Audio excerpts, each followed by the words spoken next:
What is happening, everyone? Welcome to another episode of the Finn's Tailgate with your host, El Capitan. Tonight on the tailgate party that never seems to stop, we'll get into some of this contract talk about Tyreek Hill, extensions looming, Tua Tagovailoa not yet paid, Justin Jefferson signs a mega deal, which, we all knew was coming.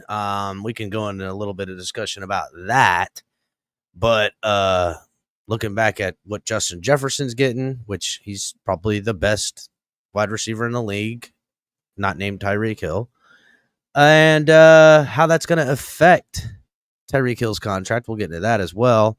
And, Jalen Waddle, what a freaking great deal for us, right? I mean, thank you.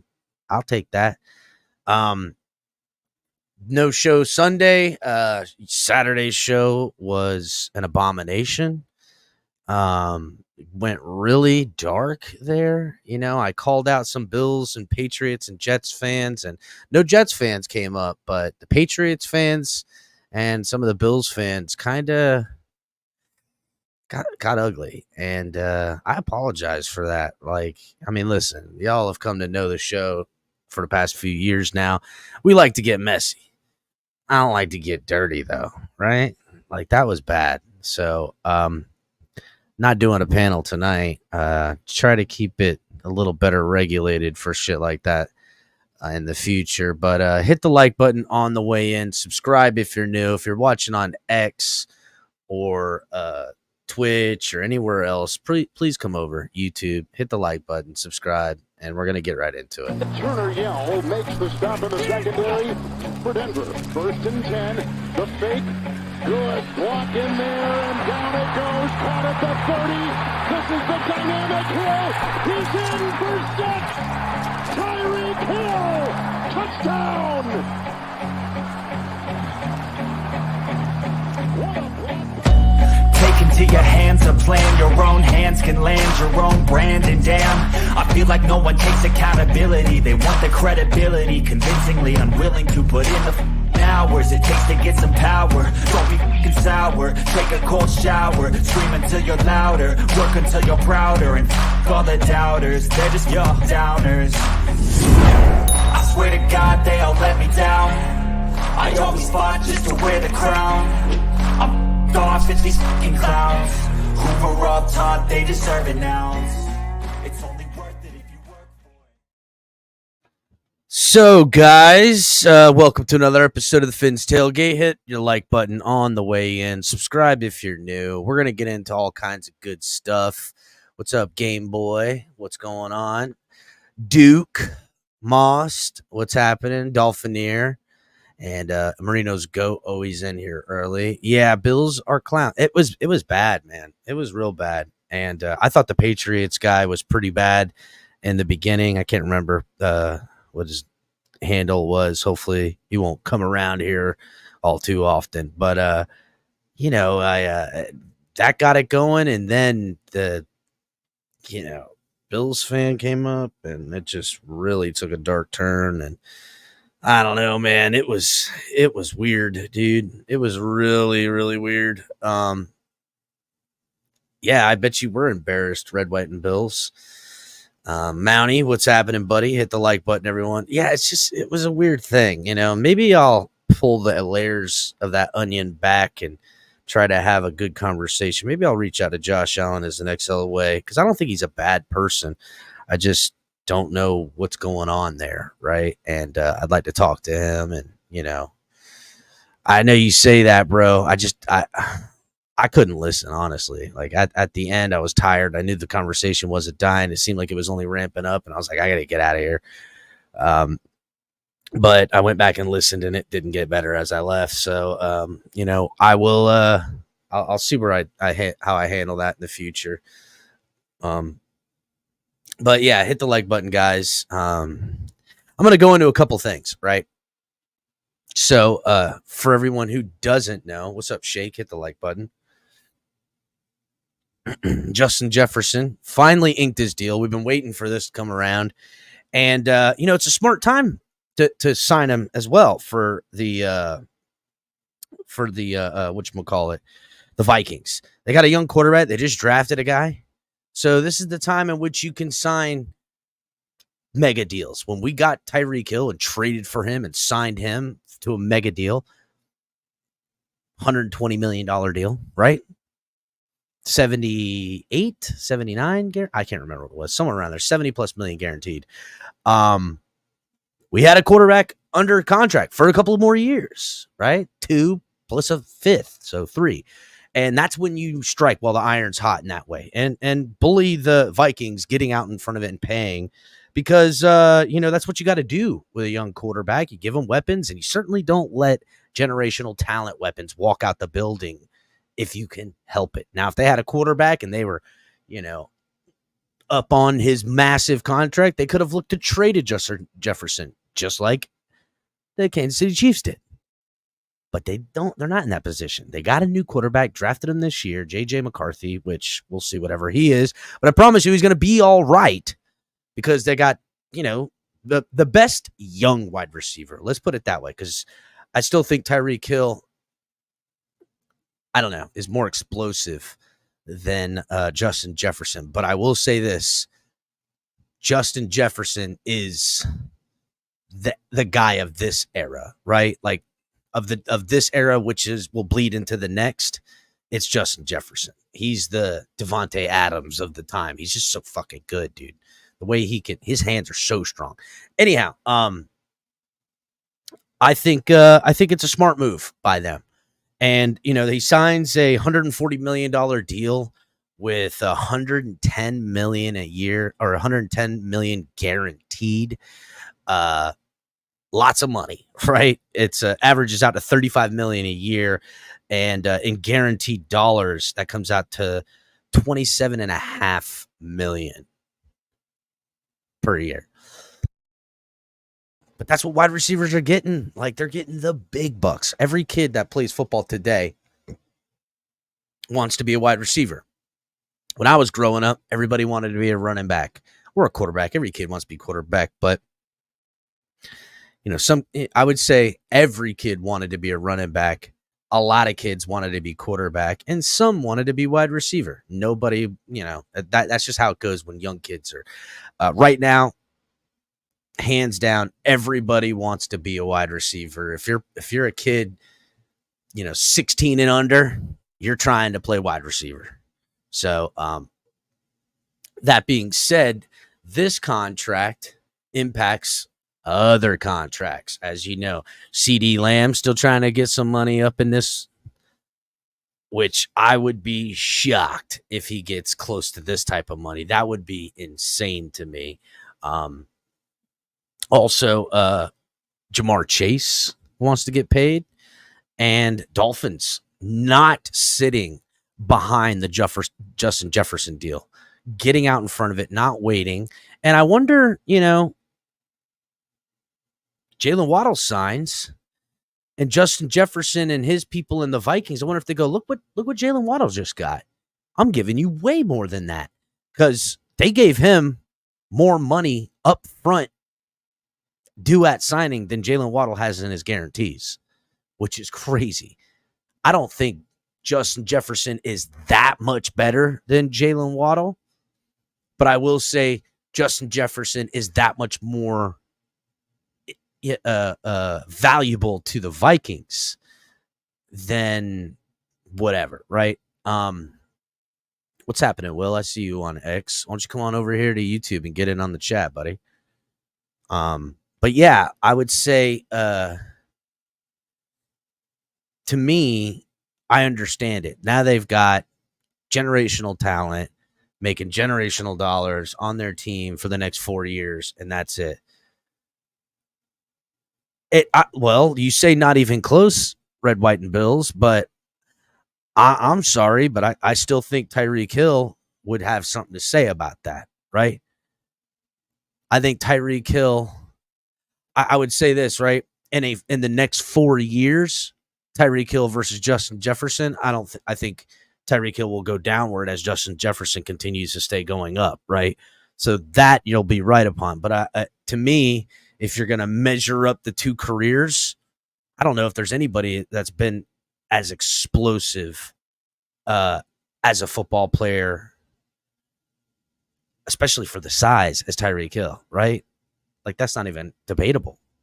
The guy is the cheetah, dude. I mean, let's be real. He's the cheetah. But this type of money, we know Tyreek Hill is, he's like a lot of football players. He wants to get paid, and he believes he's worth the most. And it's hard to really argue with that, depending for all the reasons I literally just said. So, what could they get a deal done? Now, the talks are swirling, right? The media pundits are like, "Oh, Justin Jefferson gets signed." Look on the horizon for CeeDee Lamb, Chase, and Tyreek Hill, because everyone knows Tyreek wants to stay in Miami. He's made it very aware to everyone, and we want him here. Now, I do see a lot of fans out here on this app and others, from Facebook to Twitter to X to everything. They're talking like Tyreek Hill didn't get 1,700 yards last year. They're talking like Tyreek Hill is going to come out flat, like he's just hitting the wall all of a sudden. And they're speaking in these certainties as if this is Tyreek Hill's last year, which is absurd. I believe it to be absurd. There's guys going around on some of the talking heads on the local media market, some on this app, I'm talking about, that are talking as if the team is sick of Tyreek. They're sick of his antics. I don't like Tyreek Hill doing bad stuff. I mean, what the heck are we talking? Tyreek Hill has been the same guy he's always been to this football team, on and off the field. It wasn't no secret who we were purchasing.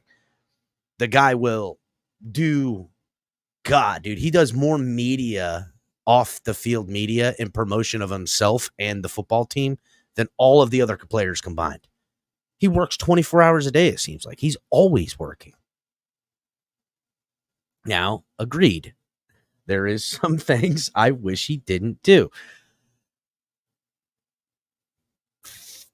But, I mean, look, if I was Tyreek Hill and had all that money and that explosiveness and fame, it'd be real hard for me to not have similar outcomes that Tyreek Hill has. I'm a bit of a hot head. I know you guys see El Capitan up here, laughs, giggles, joking around. I can joke with the best of them. I can take a joke. I can deliver a joke. But when shit be popping off, I don't fuck around. I'll beat a motherfucker's ass in front of his family. I don't give a shit. And that's just keeping it real. That's where I'm from. That's what I've been about. That's how I've survived, and fuck y'all if you don't get it, because you's a bitch. I can't tell you what you want to know. I don't know how to tell it to you. You a bitch. Fuck you.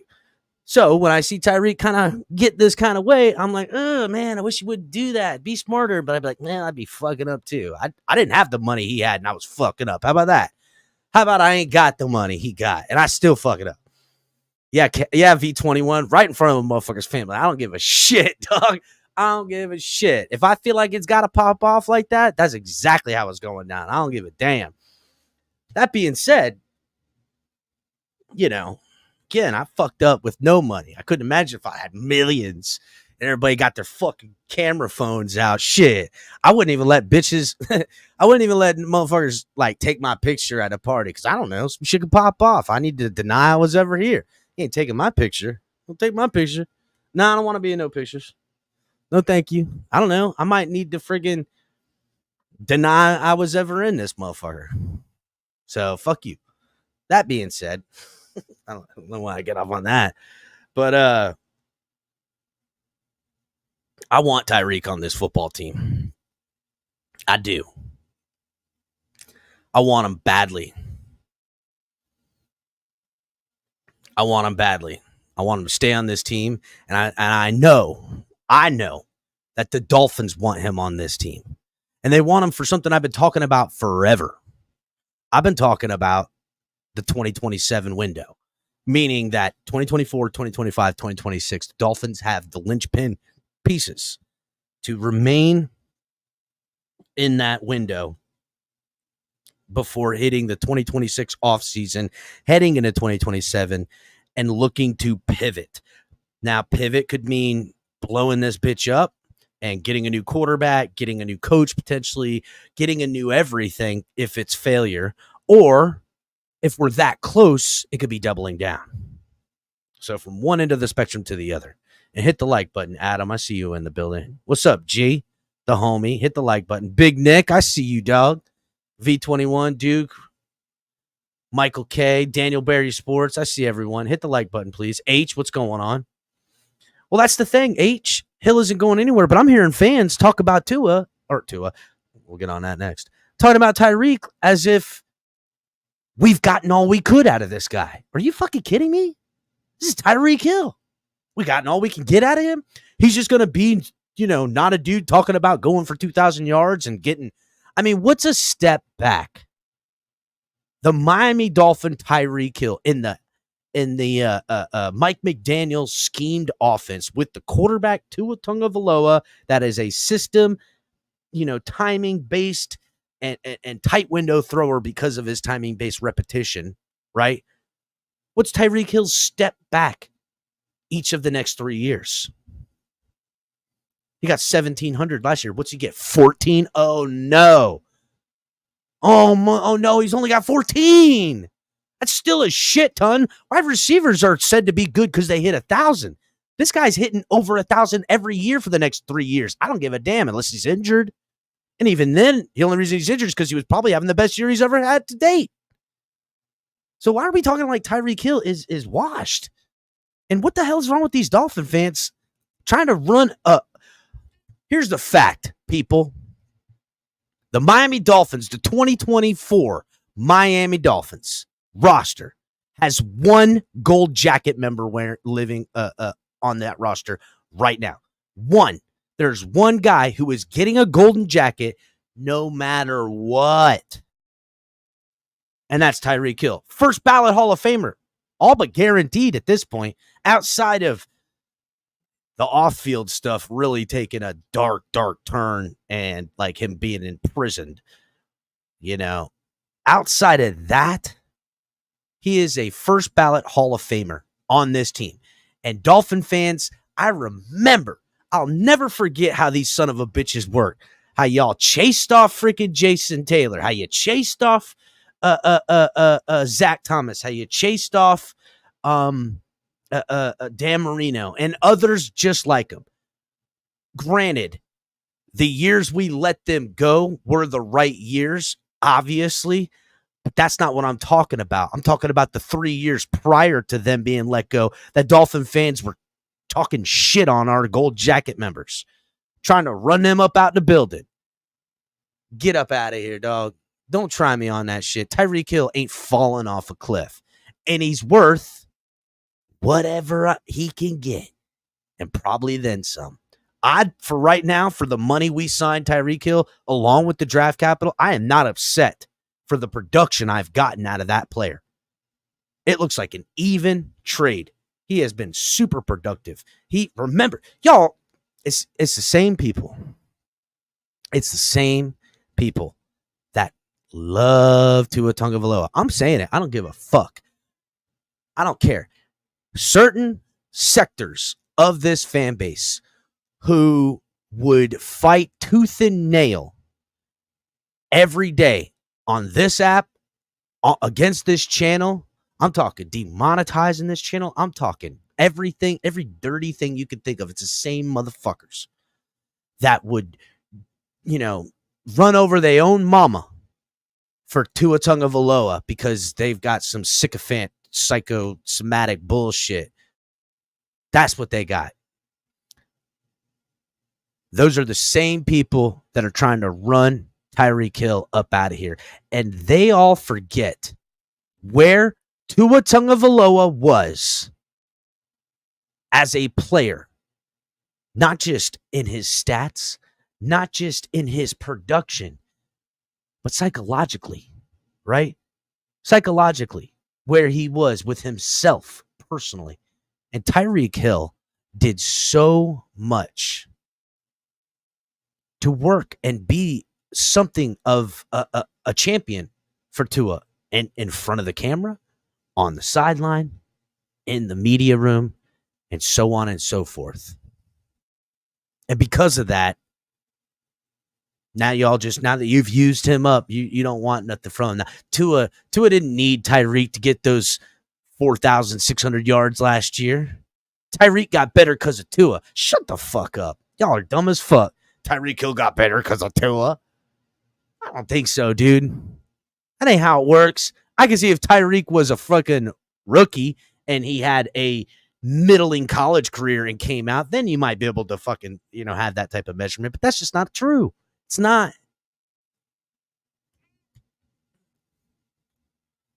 It's just not true. And it's okay. It's not all of them, right? It's not all these Tua-sexuals. I see you, H. I know you a Tua-sexual, buddy. It's all right. I like you. But I'm saying there is a bunch of people who believe that this team would be better off because then Tua could distribute the ball to everyone else. Tyreek Hill demands all this. Shut the fuck up. Shut up. Because you know what I'm going to hear? The year before the year is over without Tyreek Hill, I'm going to hear about fans saying, we need to draft a wide receiver. We need to go out free agent and get to weapons for Tua. I remember it all. I've been here. I've been on this spot. I've been it. I seen it. That's it. That's it. That's all. Don't do that. Don't do Tyreek Hill like that. Don't do him like that.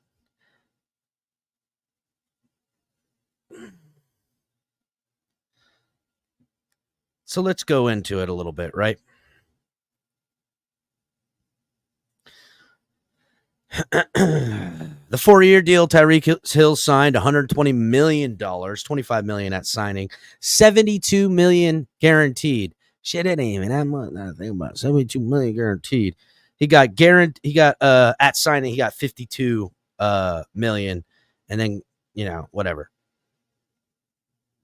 He got $52 million guaranteed at signing, and then his total guarantees are $72 million, and that's important to know. Okay, he got $52 million guaranteed at signing, but the total guarantees are $72 million. Now, Cap, why do you say that like that? Well, because I'm going to tell you, after this season, the Dolphins will have met and exceeded the $52.535 million that is guaranteed at signing, meaning that they now have somewhere around 21 to 22 million left to pay him in guaranteed dollars. That means next year, the Dolphins can cut him, carry $22 million in dead cap, which he would be owed, getting him to the $72.5 million that he's owed, and he would become a free agent. Now, the Dolphins, by carrying that $22 million in dead cap, they're only really going to save themselves like $14 million by doing that, right? Let me hold on. Let me pull up this other page. That's because that's not a fact. You gotta watch some of these sites because they don't explain it right. If they cut them before June 1st, they would carry 22.6 million and they would have 11.6 in cap savings. So right now, this year in 2024, Tyreek Hill is making almost 31.5 million, right? For $3 extra million, you keep Tyreek Hill because next year in 2025, he counts for 34.25 million. So let me explain that again, right?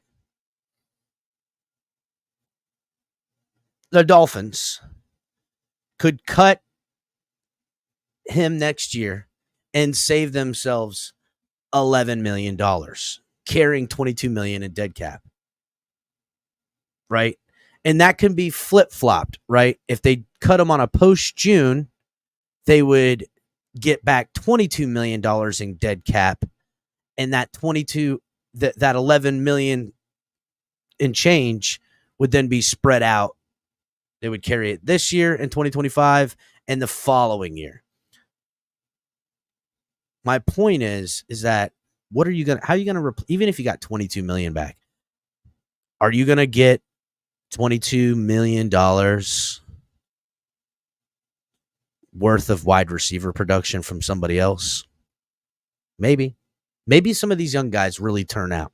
Maybe the Dolphins say, look, we're going to go cheaper on the wide receiver position in 2025 and, really start getting ahead of this Tua contract that we're starting to pay now.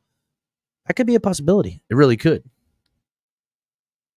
I don't foresee it because, again, we're talking about a gold jacket member here. Now, the things where it gets super, super tricky, right, is the Dolphins in 2026, which no matter how you slice it, Tyreek Hill won't see 2026 with the Miami Dolphins without a new deal.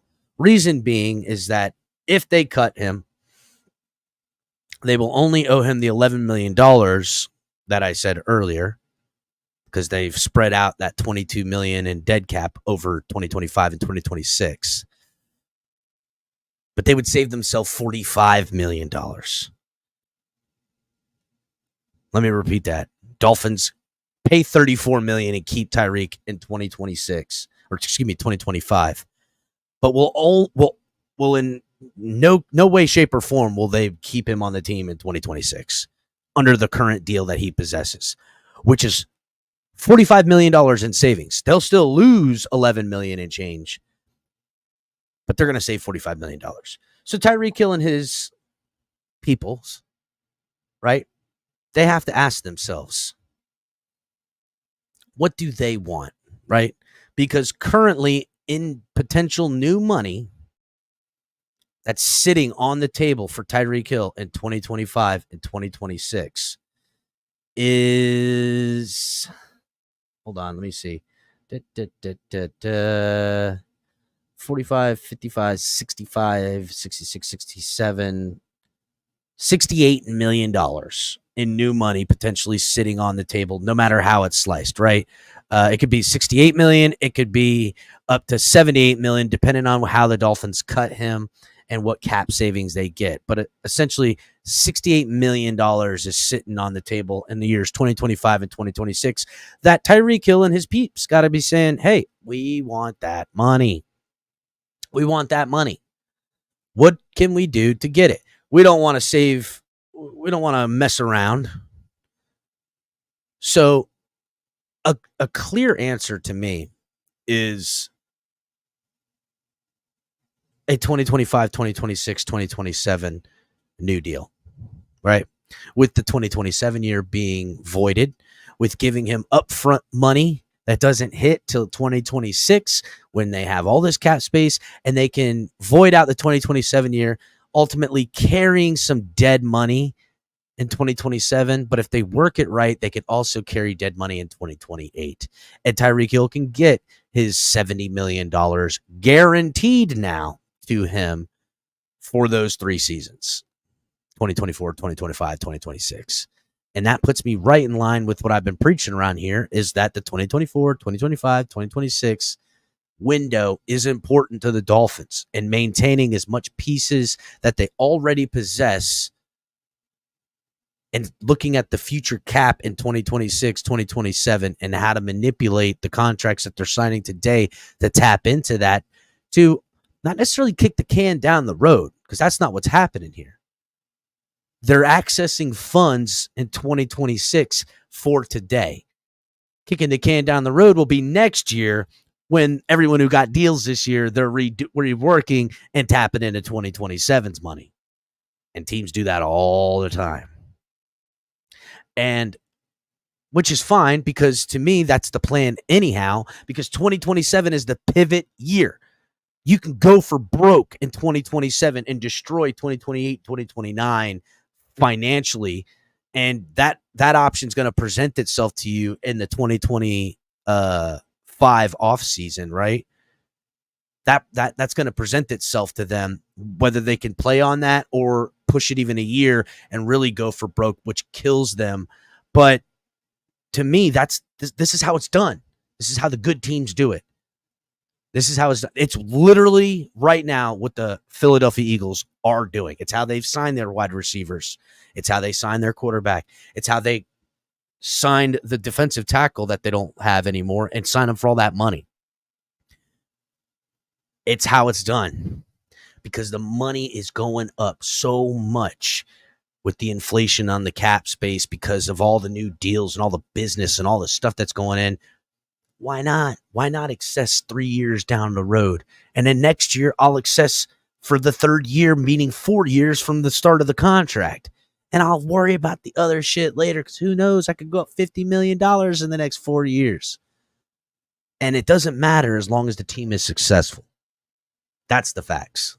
The team is successful, you'll be good. Now, if they come out and they shit the bed in 2024, 2025, we'll never get to see what happens in the window because everybody getting fired up in this bitch. So, my point is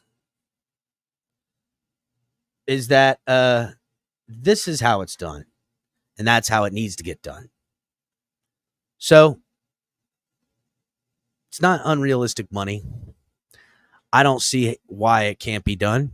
Again, the inflation, the manipulation of the cap. I see Tyreek Hill getting fairly what he's been getting, somewhere around the high 20s and guaranteed, somewhere potentially to take, in the mid 30s. And he's worth it. And a 3 with a 4-year option sample size, Tyreek Hill is going to be just fine. Just fine. And salute to Crazy Dolphin, letting everybody know. Support the channel, everybody. Hit the like button. Subscribe if you're new. Let's get it going. So, that being said, here's the real question. And it's been talked about a lot about Tua Tagovailoa. Media pundits are coming out left and right. Oh, real quick, guys, something that came across my timeline. Look for the 49ers. Mike Garafolo says 49ers are looking to finalize a deal with Logan Thomas. Can you believe that, dude? Logan Thomas on the Niners. Great.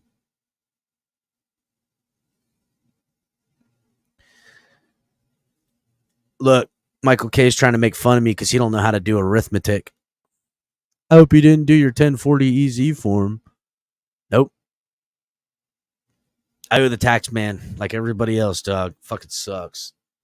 Oh, you made good money this year. Oh, you saved some of that money? Let me get that because you shouldn't make anything. You're only allowed to break even. Fucking assholes. Anyhow, yeah, Logan Thomas could be up on the 49ers here in the next couple of days, if not tomorrow. So, God, it sucks. Anyhow, right? Dolphins cap situation right now, before Tua Tagovailoa signed, is we're at $18.8 million under the cap space. So we have 18.8. Somewhere around $8 million is going to get used amongst the the draft picks that we got, which it is what it is. So that'll leave us with around 10 million, maybe 11 million, probably closer to 11 than 10 left over this year. And we're projected to be, 3.7 over the cap next year, but that's without cap space moving up. They're expecting a nice jump. And if we carry the money over, we should have plenty of cap. And you've seen the Dolphins just this, last season before, they can manipulate the contracts in such a way where they can end up with $40-50 million like that.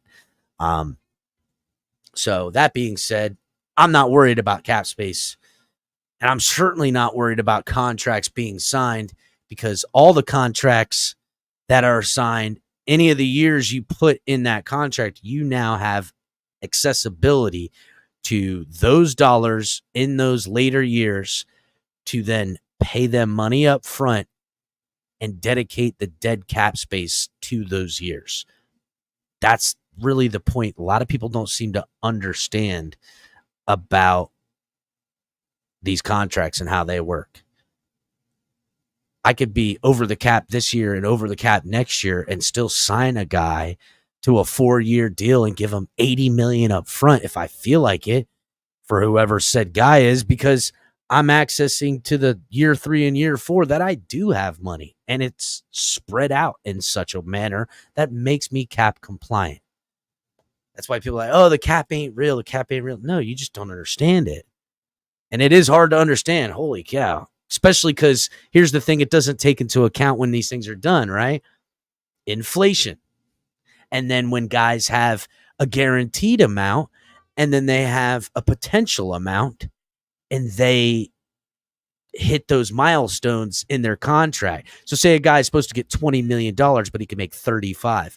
Well, he made $10 million extra. So we actually made 30. Well, that $10 million, you got to pay him and carry now a negative cap the next year, which kills teams. But does it? Oh, Pete in here trolling. I see you, Pete. Pete in here trolling. What the hell just dropped? So anyhow, that being said, right? Tua Tagovailoa. So, what could Tua get? A lot of talk. We do know that there's been lots of talk that Tua wants more than Justin Herbert. And I guess, right? Like, that's kind of a wash for me. First of all, I feel like Justin Herbert is wildly overpaid. Wildly overpaid. I get it that, that rookie season, they were like, ooh, but, they've blamed everyone and their mother for his shortcomings since then. And to me, he's a guy with a lot of talent and makes a lot of really beautiful throws, but I don't see any operations growth going on in there. And it is concerning to see what he can be here in the future for Chargers fans. But Tua asking for more than him, which I think it's a hefty ask, buddy. Granted, it's quite a bit of time since Herbert got his contract to where Tua's getting his contract.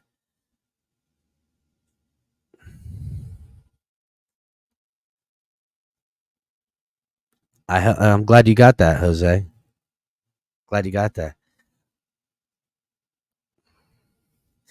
What is Pete saying here? Why am I trolling when I'm laughing at how wrong two and ears could be?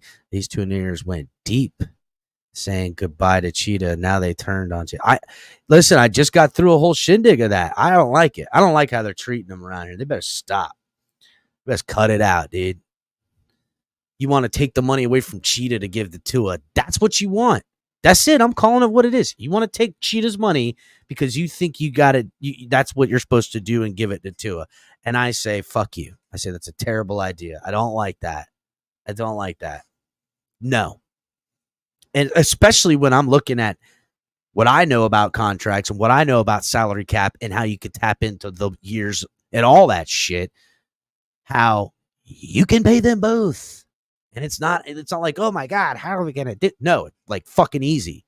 Unless Tua says he wants $200 million guaranteed, in which case, fuck, now you're in trouble. He wants $200 million guaranteed.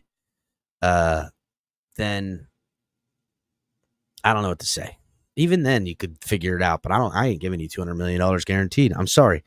Not interested in that. I think there's a fair deal on the table.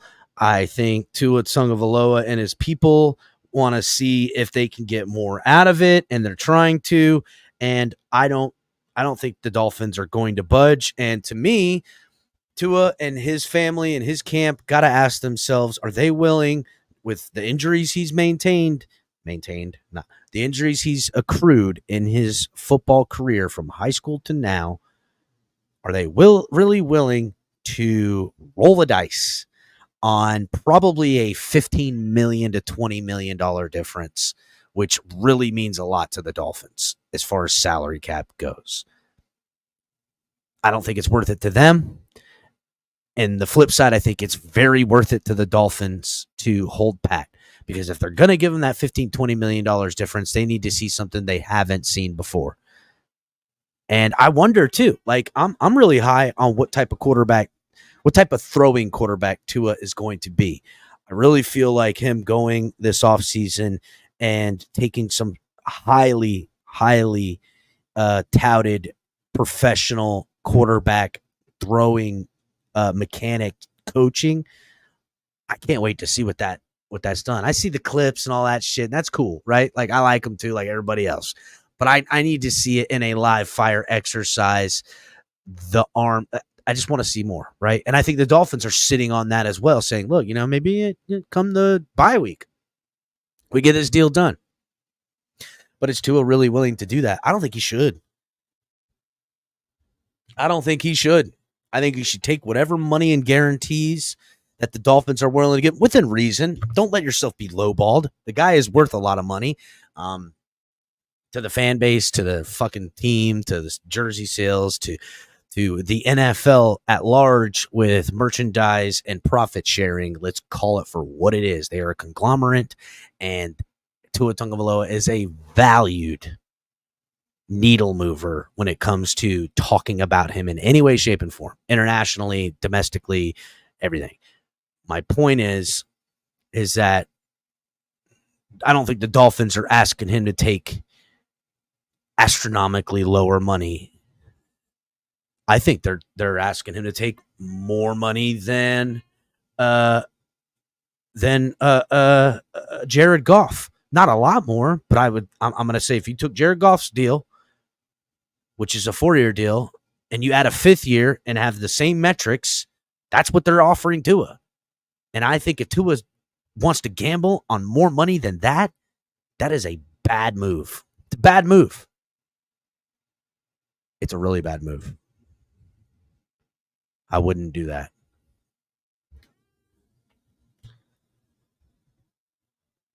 Pete says that they offered him less than Baker Mayfield. Get up out of here, dog.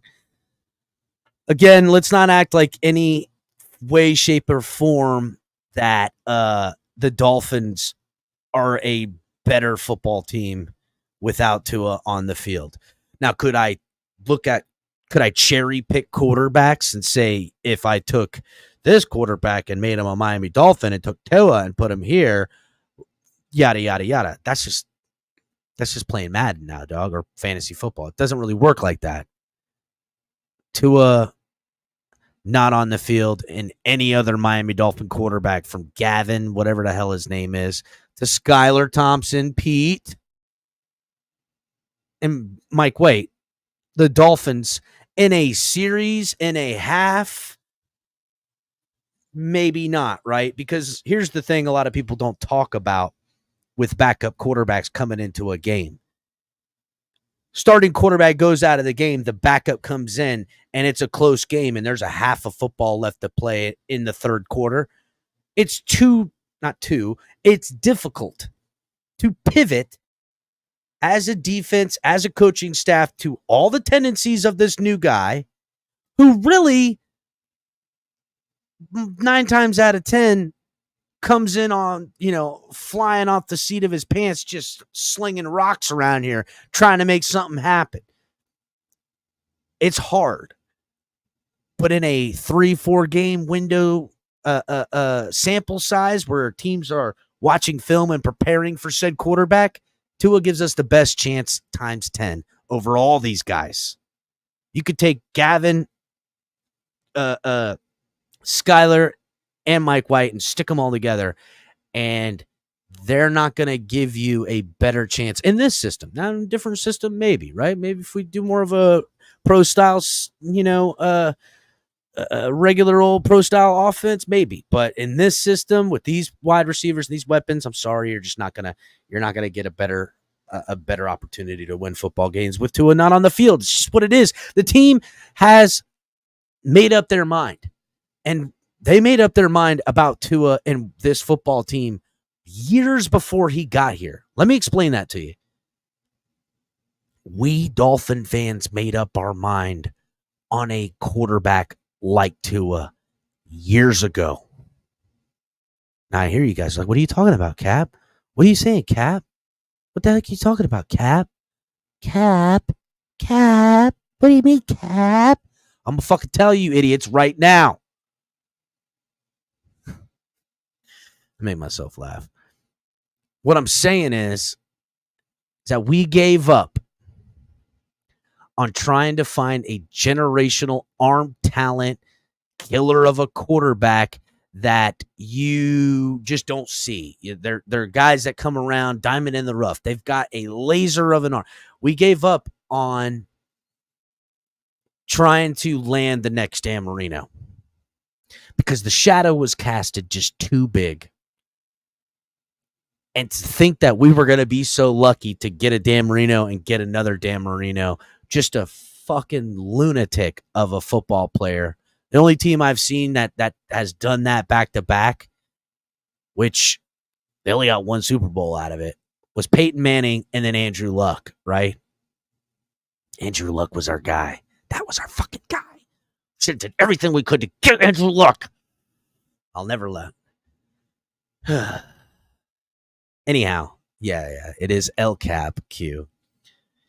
Green Bay too, Jeff, but Green Bay has done it their way, the old school way, getting a guy, sitting a guy, waiting some time, and then moving on.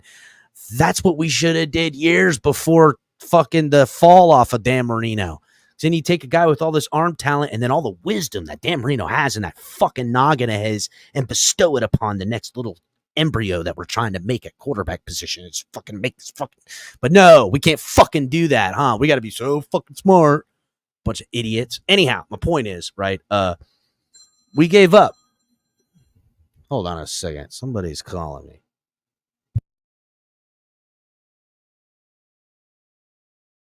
Believe this guy just leaving y'all hanging like that? God, man. No, but Cap couldn't have said it any better, man. I mean, thank you for saying that, too, about we all know what's going on here. If I were to do a poll and a case study, I'd venture to say that 90% of the people that are shitting on Tyreek right now and want him out the building are probably Tua sycophants. What's up, Duke? What's up, everybody? Jose, G, Pete, Pretty Boy, H. How's it going, everybody? I see y'all in here. Crazy Dolphin, a.k.a. Mr. Polk. Cat for life.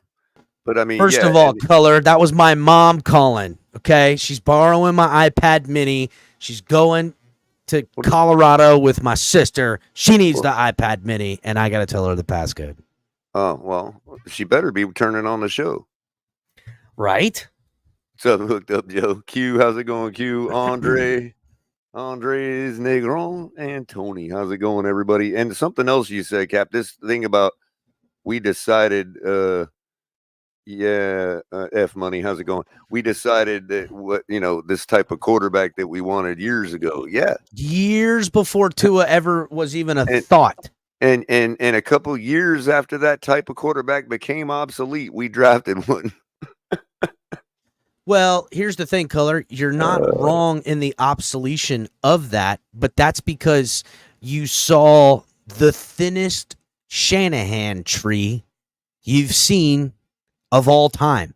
Now the Shanahan tree, all those guys that coached with Shanahan that had all those system quarterbacks there in the 90s and shit, that were with the Broncos and went and did their stuff, not very few of them were successful. But this new Shanahan tree, from the RG3 to Atlanta and so on and so forth, now with the Rams, now with fucking every team seems to have some Shanahan tree limb on them now, on their offense anyhow. It's the way in which the NFL was ultimately going because of the rules, because of the the impacts, the way the wide receivers, the DBs, all that stuff, right? So the system is and was flawless, and even more so to this new style of NFL. My point is that years before we ever got to a Dolphins fans decided to give up on the hopes and dreams of finding another Dan Marino and really understanding that we need to build a football team up and down with depth, an organization that has an identity offensively and an identity defensively, and we need a quarterback to man that ship that doesn't make mistakes, and we can be a hard-nosed, grind-out football team. Little did we know at that time that the rules would change and that hard-nosed football team would be a more finesse team that resulted in a much bigger splash play stuff. The kickback of that is that hard-nosed football teams are our weakest enemy in this finesse team, but that's a story for another day. Well, remember long ago when we first met, you were running around with your little pop gun, and I used to make a take that, and I still believe that way, that when Ross said, hey, we doing the same thing over and over again, expecting different results, that's insanity. So I thought, well, we're going to go after that quarterback that you described earlier, the prototypical big arm, stud, right? And at the time, like early on, when a couple seasons ago, it was like, my biggest thing was, look, I'm tired of hearing that, because you're either going to do that or you're going to build a super team for any quarterback. The problem I've had with the organization for the last 30 years is that they've done neither. And I would just be happy if we aren't going to get that quarterback that Capitan just described, that we at least build the team. And I think we're doing that, and we have been doing that. So it's like, that's the part where I'm like, I really can't fault us the way I used to. At least if we're not going to go get that guy, then for Christ's sake, do something. Build the team. Work on smartening up your salary cap for years to come, so that you can keep this going for when that guy does finally show up. If that guy shows up next year on the field and he's wearing number 1, cool, all the merrier. So, but running Tyreek out of the building, I'm not going to stand for it. I'm not going to stand for it. And Pendas, who says we haven't had a QB throw for over 4,600 yards since 1986, and he goes settling for a QB who threw the highest yards total since 86? ? Well, I just want to point that out. I'm not trying to diminish Tua Tagovailoa's 4,600 plus yards. Let's call it for what it is. It was his best season. It was good enough last year to be the best in the NFL. I will put caveats to that a lot of quarterbacks were injured. And I will also put a caveat that we play more games in a season than we have in 86. So just to point out how great Dan was throwing 5,000 yards. Hello. They did it in less games. Not only that, but if we wanted a quarterback to throw over 4,600 yards for the first time since 86, we could have just gone to 2021 to get that quarterback, because there was 5 of them that threw for over 4,600 yards. That's true. There was 5 including quarterbacks, the leader at 5,300 and the second place at over 5,000. And I just want to point out, we could have gone to Derek Carr in 2021 and got our 4,600 yards for the first time since 1986. And we did this exercise a couple weeks ago, right? About how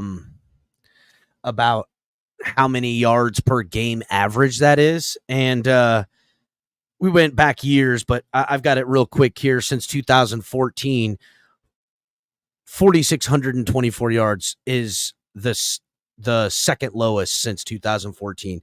In 2017, Tom Brady threw for 4,577 yards as the passing leader. Now, remind you, I think that was the 17 and 0 no year as well, the year they lost the perfect season, but also that that was with one less game as well. So still Tom Brady threw less yards in 2017 than Tua did in 2023, but Tua threw less yards per game on average than he did by, the slimmest of margins, really.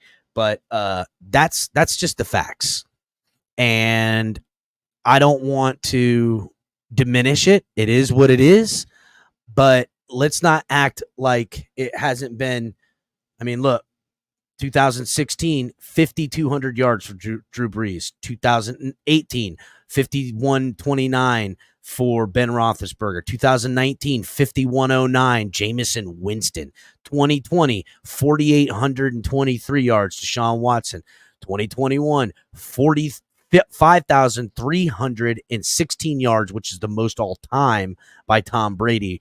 And then 2022, 5,250 yards. I mean, we're talking, right? In the last 5 years, what was 4,600 yards good for? What place was it good for those last couple years? Well, like average fifth. Remember, in 2021, the 5,316 yards, the most ever in a season by Tom Brady. They were a wild card team. Yeah. They won the Super Bowl, but in the other year that he threw for over 5,000 was without Randy Moss. It was to Wes Welker and Deion Branch, and Deion Branch only had 700 yards. Yeah, they spread the ball out like a son of a bitch that year. Well, but Welker again, had like 1,600 something that year, dude. Well, he was the feature guy in all three levels, but Edelman. It was Edelman's rookie year. Edelman had 34 yards. And the buddy Mark comes in here. Mark, I see real quick, Mark. You need to get your Bills fans in check. Go watch Saturday's episode. It went off the rails there. Yeah. Some education needs to be happening with y'all. Yeah, I think I'm going to reach out to Josh Allen as the next Elway because I don't think he's a bad person. I think I don't either, to be honest. I think he's a very misinformed person, and I'd really completely misinformed. I think he's a very misinformed person, and that's housekeeping that we got to do. You know what I mean? I feel like he needs to keep better company, and I feel like it starts with kindness, not with vitriol. And now, granted, I don't. If it has to go that way again, I'll go that way too. But I think Josh Allen next Elway, not a bad person, just again a misinformed person. Yeah. And for myself, I'm not excusing nothing. I don't think that anybody, if you feel like never talking to the dude again, that's your prerogative, and that's your prerogative. I don't blame you for that at all. I'd like to believe with a little re-education, I don't think the dude's heart is totally well. Cold. Here's the thing, right? And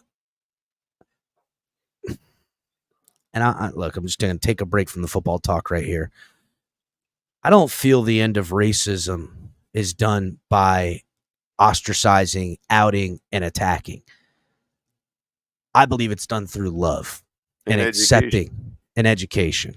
And, if you got to bring someone in closer to show them that, the things that usually people fear, the preconceived notions that were beaten into them for whatever reasons, whether it was nature, nurture, environment, could have had bad experiences that don't define entire peoples.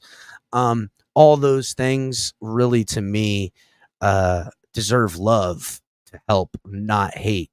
And for those that can't accept love because they're too far gone and are broken, then I say we hate on those motherfuckers. You know what I'm saying? I'll never apologize for another man. So I get it that there's people out there, people that I respect that are close, that I consider good friends that will probably not give him that grace, and that's fine. I'm not trying to get anybody to give him anything you don't want to give him. I'm just saying that it shocked me. I didn't expect that. I did not expect that. Listen, the Patriots fan flying off the handle, that kind of caught us, fucking on a way. Time, from what the interactions I've had with the guy, the reason I was shocked is because nothing ever gave me that clue. So that to me makes me believe that with the right amount of love, like Cap's saying, and some education, I don't think the dude is like gone. I don't think he's Yeah, got a cold heart. I don't. But that's Again, not trying to excuse it. That's not trying to make anybody that was offended by it not be offended by it. Hey, be offended as you want to be with the guy. You know what I mean? Here's the deal. Here's the deal, Color. And needs to Hog learn. Wild Fishing says it really great here. Only light can push out darkness. Darkness can never do that. It only makes it more dark. Light is always the answer. That's exactly what my point is. And to me, the only time you can't change is when you're fucking dead. That's it. If you're not growing, you're dying. And the only way you can change for the better, as every way, shape, and form, and is to grow and educate and empathize. And always, something I've always done my whole life, I try to see myself in how I'm acting.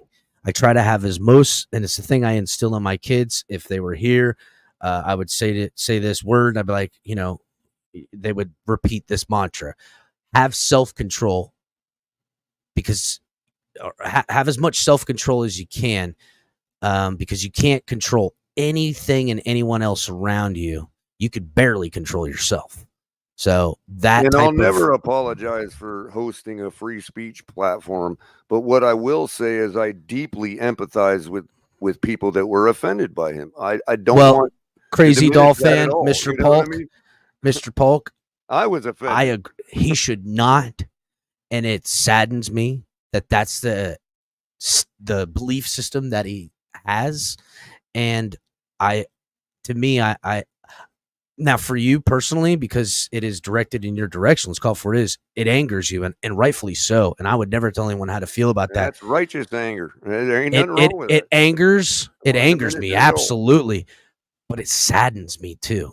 It saddens me in a way, because these wrongs bring out the worst in good people, not just on his side, but on the opposite end. And sometimes there's no going back for some people. Like if Mr. Polk never wanted to respect the guy again, I could understand that. I know this about Mr. Polk. He says, "I am forgiving," and I know you are, Mr. buddy. Polk, he's just. But again, if Mr. Polk, you know what I mean? Like, I know Mr. Polk's heart. I know where he's coming from. You know what I mean? But in general, if a person in their own mind wanted to continue to ostracize the guy, I can't. There's nothing I can do to change that. That's not my place to change that. All I can do is say, hey, this guy obviously has been educated by some pretty fucked up people, and he's never been around people like us that maybe steered him in the right direction. And here's the thing: I'm gonna make it my life, but I don't want us, the Fins Tailgate community, to force that away. I'd rather bring it in close so I can change it, rather than letting it be somewhere I don't know and it festering. Because that's how it happens. Receptive to it. If that reception doesn't happen, then by all means roast the guy. Absolutely. You know what I mean? But again, I don't. Again, I just got through earlier saying I don't give a fuck. I'll beat a motherfucker's ass in front of his family, and sometimes that's the way you got to handle it, right? But you got to really just, we got to try to be, do unto others is a golden rule. Right. And no offense, PennDOS, I'm not going to post that or repeat it, but it's hilarious. It is hilarious.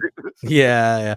I will say this, Q. Go back to Saturday's episode and pretty much watch from the time the Patriots fan got on, because that's where it began to go off the rails. And for the next 2 hours of the episode, it just gets wow. Yeah, little known secret about Boston. They like to fly at the mouth when they think they're comfortable, just so you all know. Oh my God. Buddy obviously tossed back a few, dude. Buddy obviously tossed back a few, because there was some slurs thrown around like, holy shit. But you know what? That's what we expect from Boston. That's what we expect from Bills fans. What we expect from Jets fans, especially talking outwardly, their bureaucracy portrays them to be some kind of diverse, enlightened place. But no, you get down in the dirty with the locals around there, they'll say some shit. You're like, what? Am I in like Alabama or something? Shit, I don't know if you're checking out, but Hog Wild Fishing is dropping some fucking gems in the chat. Even angels carry sword, Cap. Fucking right they Exactly. do, buddy. Well, that's We're why I all- would never. That's why I would never try to take from anybody's righteous indignation over it. You know what I mean? We're all preparing for the epic battle come the end of it. We're all going to be there one way or another. Which side you're on is up to you. All right, so let's continue on the Tua contract. I believe Tua is worth a deal. I think he should get a deal. I feel like a deal is impending, and I really expect this deal to get done before the start of the season.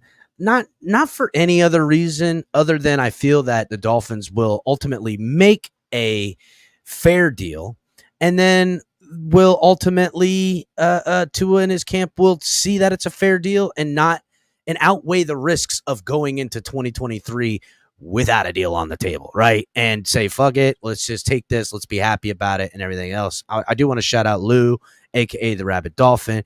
Y'all, I can't lie, that shit was wild for me. I lost a lot of respect for that dude, and just knowing how I am, I can't forgive that kind of behavior. And that's your absolute right, Lou. Absolutely, I felt bro. like it was very distasteful, to say the least. And- but again, Lou, I don't want to. And Lewis, I know I could speak to his his more empathetic side when I say this, and I know he'll hear me. I don't want that guy to then be pushed into a small space, and all it does is darker corner. And an even darker corner, and all it does is affirm all of the preconceived notions he has, right? I would much rather try to break through to that and broaden his horizon to a bigger, better world that is not the bubble in which he perceives it to be. And that's pretty much all. Now, again, I can't make a horse change its colors, right? Exactly. What did I lead a horse to water? You can't make it drink.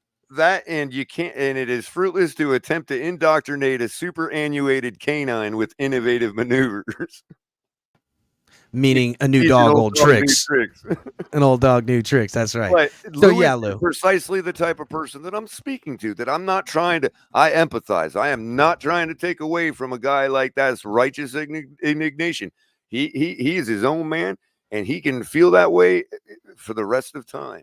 Here's the thing. I mean, and I'm not trying to take away from that by trying to see if there's something I can do to help this other guy that is obviously lost. And in that same, I don't know. I don't spend my whole life on these people, you know what I mean? But I try for a minute, and if they're not receptive to it, I move on, and I feel the same way that Lewis does. You know what I mean? Yeah, I'm not going to waste my energy on a fruitful endeavor. And just like I say, you can feel how you want to feel about what he said, right? I don't feel like I could stand by and go, well, you can feel however you want to feel. Like, I feel like I need to say something. I got to act. I got to do something when I see that. And I wouldn't try to take that away from you. I would support. I can't sit around and not say something to a motherfucker that's acting a certain type of way, right? Again, but me? I mean, I'm usually, when it comes to, dude, you know what I mean? Look, again, I was shocked, which means that I got a different impression from the guy for the couple seasons we've been interacting with him than I was expecting that night. You know what I mean? So, it's like, I don't know.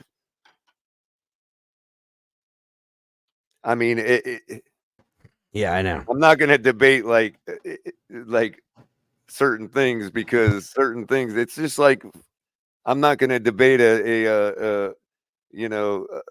I don't debate Sharif on whether the Anunnaki existed or not.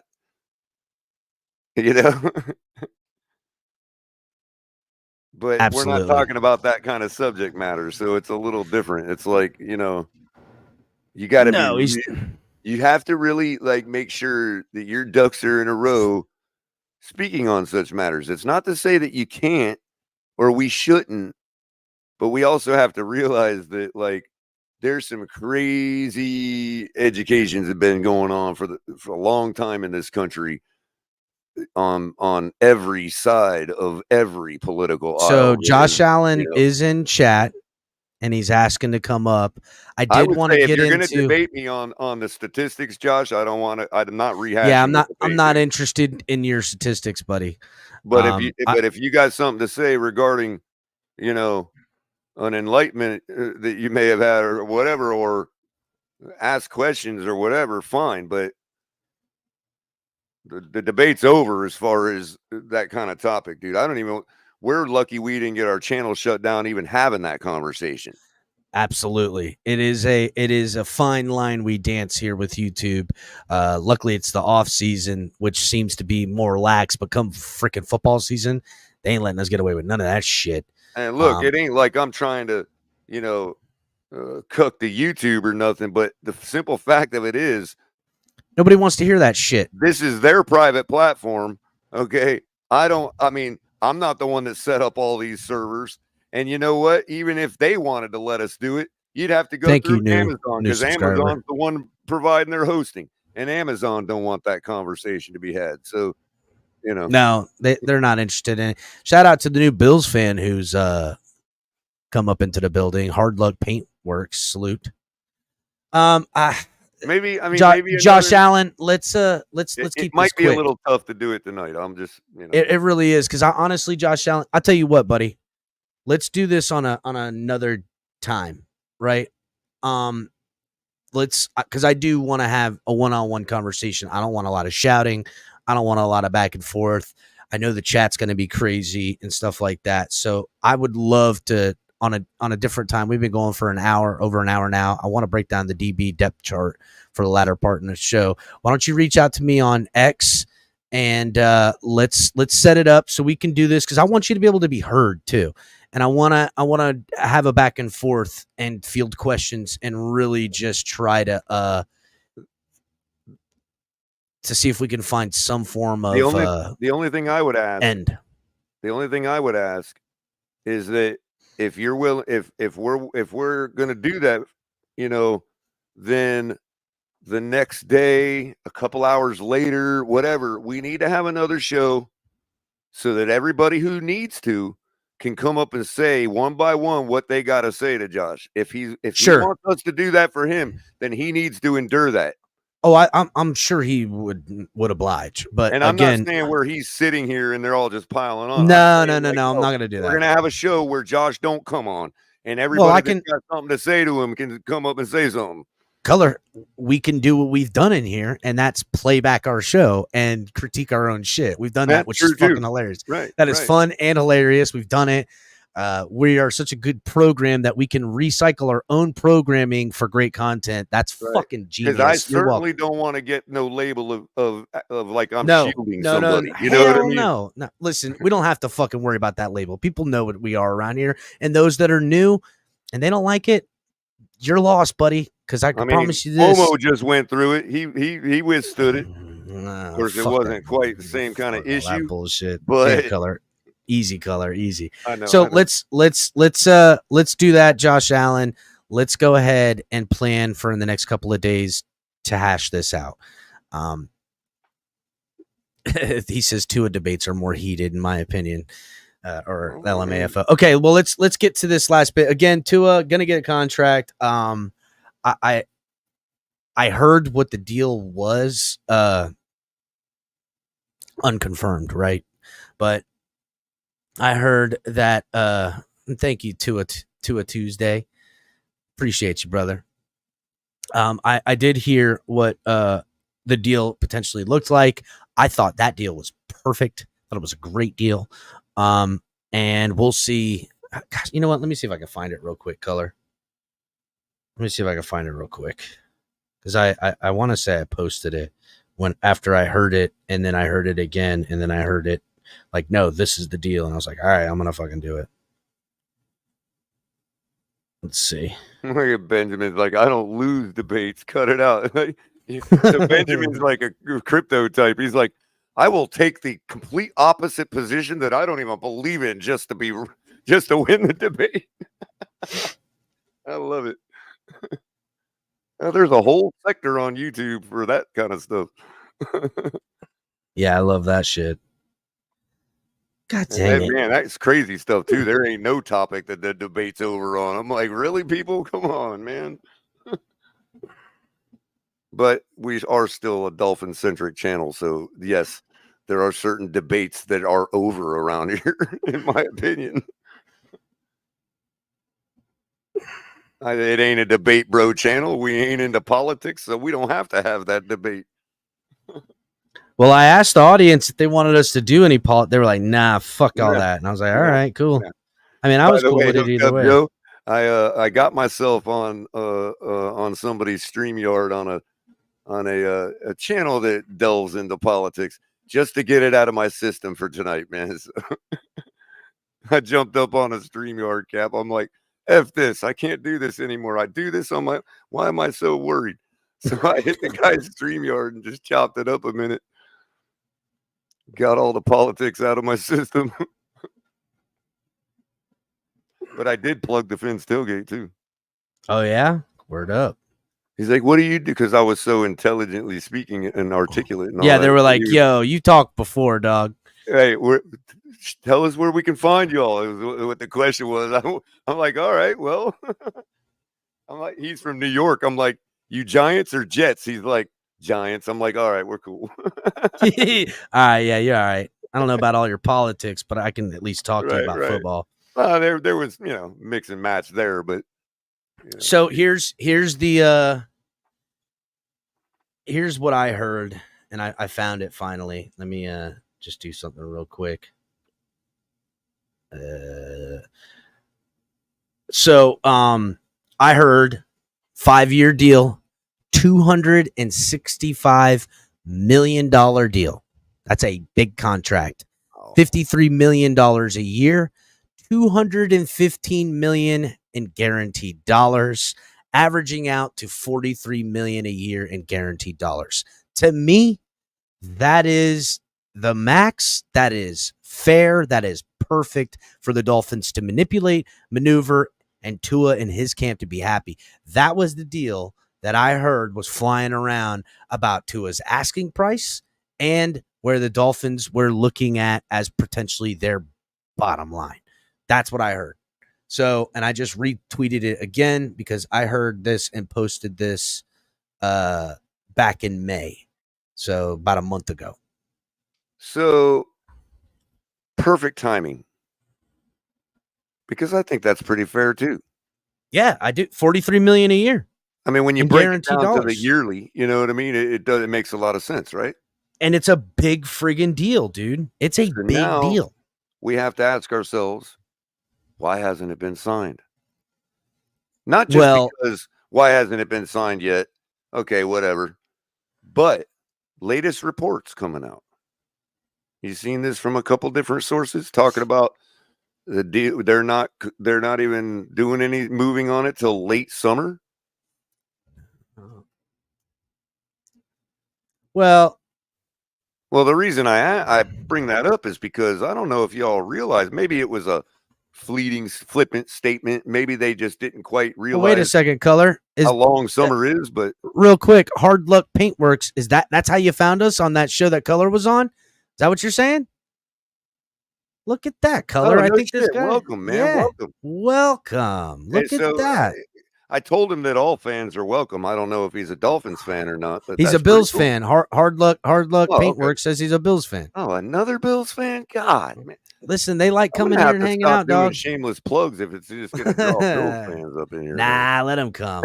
No, and no, Adam. Well, I don't know. We had a problem with the last Bills fan that was up here.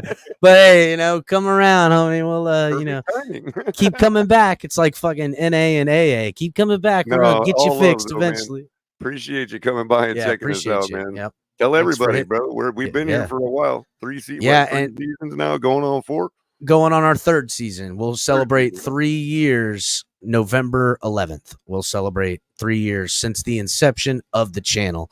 Since the day the first live went live by myself, November 11th, and grown to where we are today. So that'll be 3 full years. And new Bills fan, Hard Luck. We open panels. For better or for worse, sometimes, really, because they've gotten fucking bad. But sometimes for better and worse.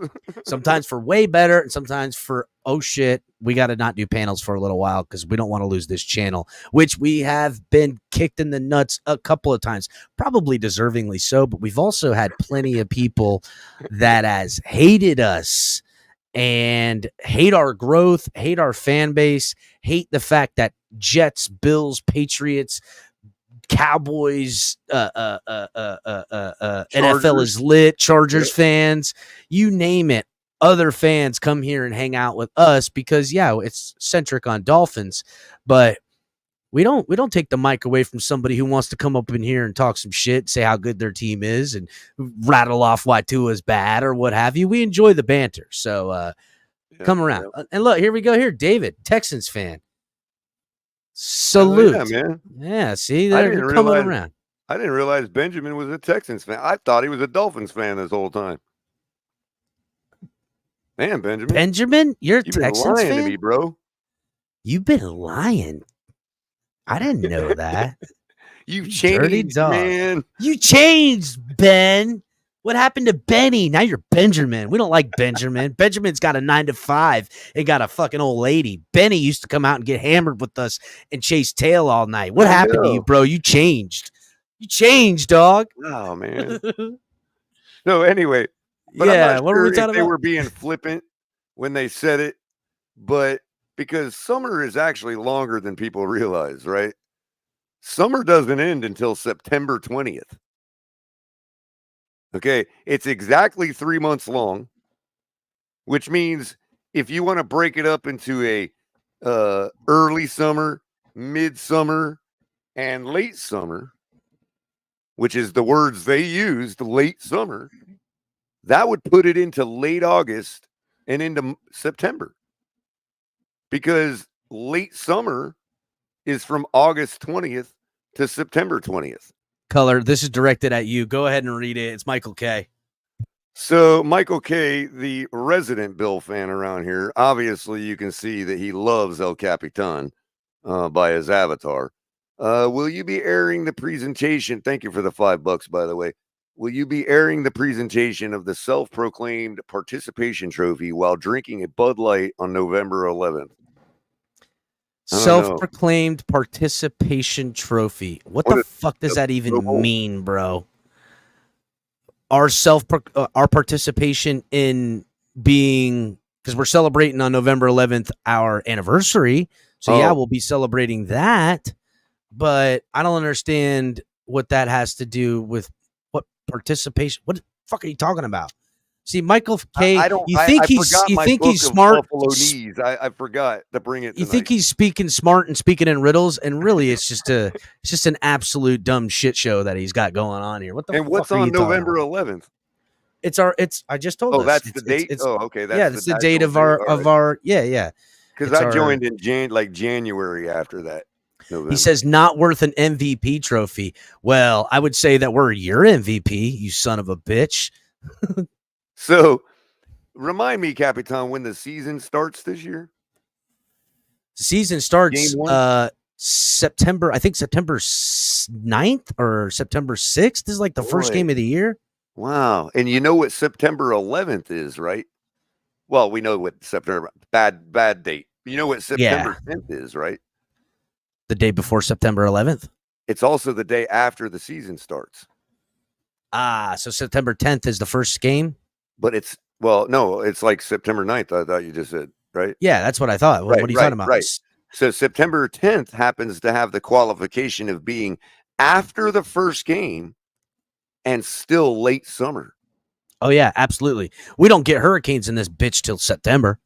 Right. So if the contract is being held off till late summer, they have precisely 19 days from the time late summer starts to the time the season starts. They could play 2-3 games because we got the Thursday night football game against Buffalo. I'll tell you what. Remember what we've been saying around here about when this deal's going to get done, when the best time to get it done is. About going into the bye, you know. I see Finn's Legion on X putting some stuff about Tyreek. That was the earlier conversation. I'm gonna pull it up to read it. But Finn's Legion, come on over here to YouTube, man. You know what I'm gonna do is give me a second. There you go. Right there is the YouTube channel. Come over to YouTube, subscribe over here. If you guys are watching on X, come over to YouTube and get in on the conversation. He says, Tyreek is our best player, and I love him. With that being said, he's 30. We just paid him 2 years ago. He's a selfish POS for this. We have more important needs. Trade him for a first and a second next year and move on. Wow. Is that trade him this year? Is that what he's saying? This offseason? That's like next year, right? Oh, okay. Potentially, right? Like that's not off the table trading him. I don't know if I'm gonna call him a piece of shit, but that's debatable too, right? Allegedly. I will say this. The reason he wants a new contract and a new deal is because he's only guaranteed $22 million over the next 2 years. Now, the money he'll make playing 2025 and 2026 will be in the upwards of like $70 million if they keep him for both years. Actually, I think it was closer to 80. But he's got to, again, for the Dolphins too, they need to rework his deal. Because there's $45 million in 2025 that's on the line that you're not going to give the guy a $53 million a year deal in 2025. We have to freaking get it together too.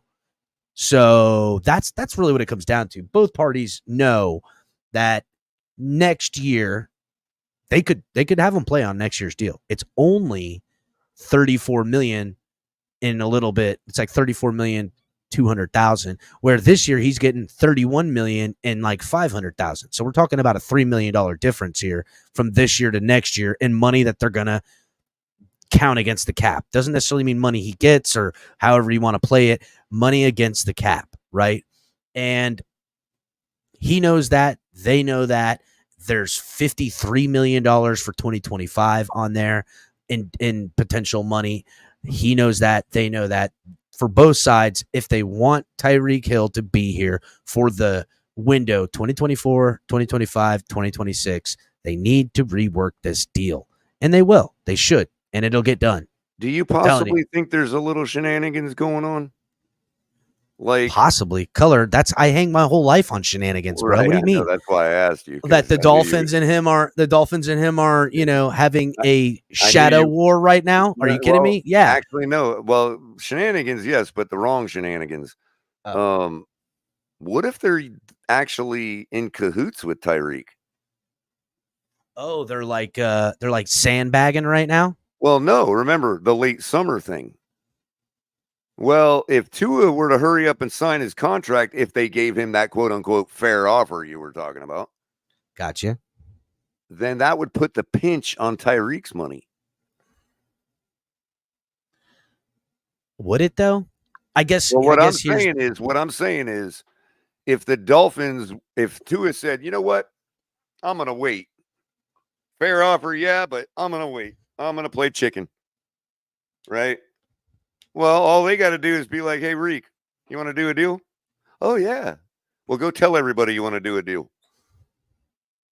So, because now, if you wait till late summer and the likes of Tyreek Hill and or Javon Holland sign, that's going to put a heavy damper on them doing any increases on the offer they already gave to it.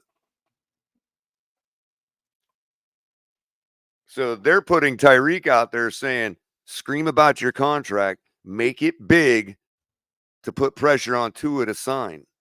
So here's what I think, right? The Dolphins. Lest Tyreek take all the money, as you said earlier in the show. Well, here's the deal, right? The Dolphins, it all depends on what they want to get. Look, the money that they want Tyreek to get, the money that they want Tua to get is money from 2026 and 2027 and beyond, because we don't have significant amount of cap space. Now, there is going to be reworks. There's going to be cuts. There's going to be Teron Armstead's money that's going to get back on the books. There's going to be Bradley Chubb's money that gets back on the books. Whether it's next year or the following year, it doesn't really matter, right? Probably both this offseason. No worries, Finn Legion. That being said, right, I would say this.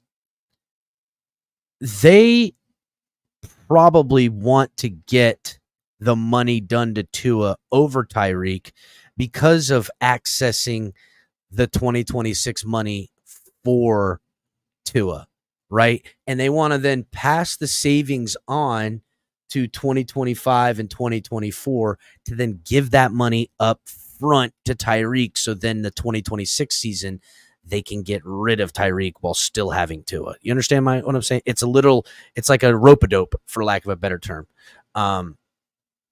Well, I think the need to do a contract with him and the intention was probably, I put a lowercase f by accident, but it should still work. Yeah, it's just in other words, the deal still had to get done, but telling him to go out there and say that it's going to be large, you know what I mean? Especially with the Justin Jefferson money just coming out, you know what I mean, and all that. And he's going to want money that emulates Justin Jefferson. And again, is he a player that deserves it? I would say yes. And now when we're saying that, right? He and them may not actually, they may be comfortable with something lower, but they're going to go put out there that it's that kind of level again to put pressure on Tua. Because if Tyreek signs a contract just below Jefferson, what money do we got for Tua, bro?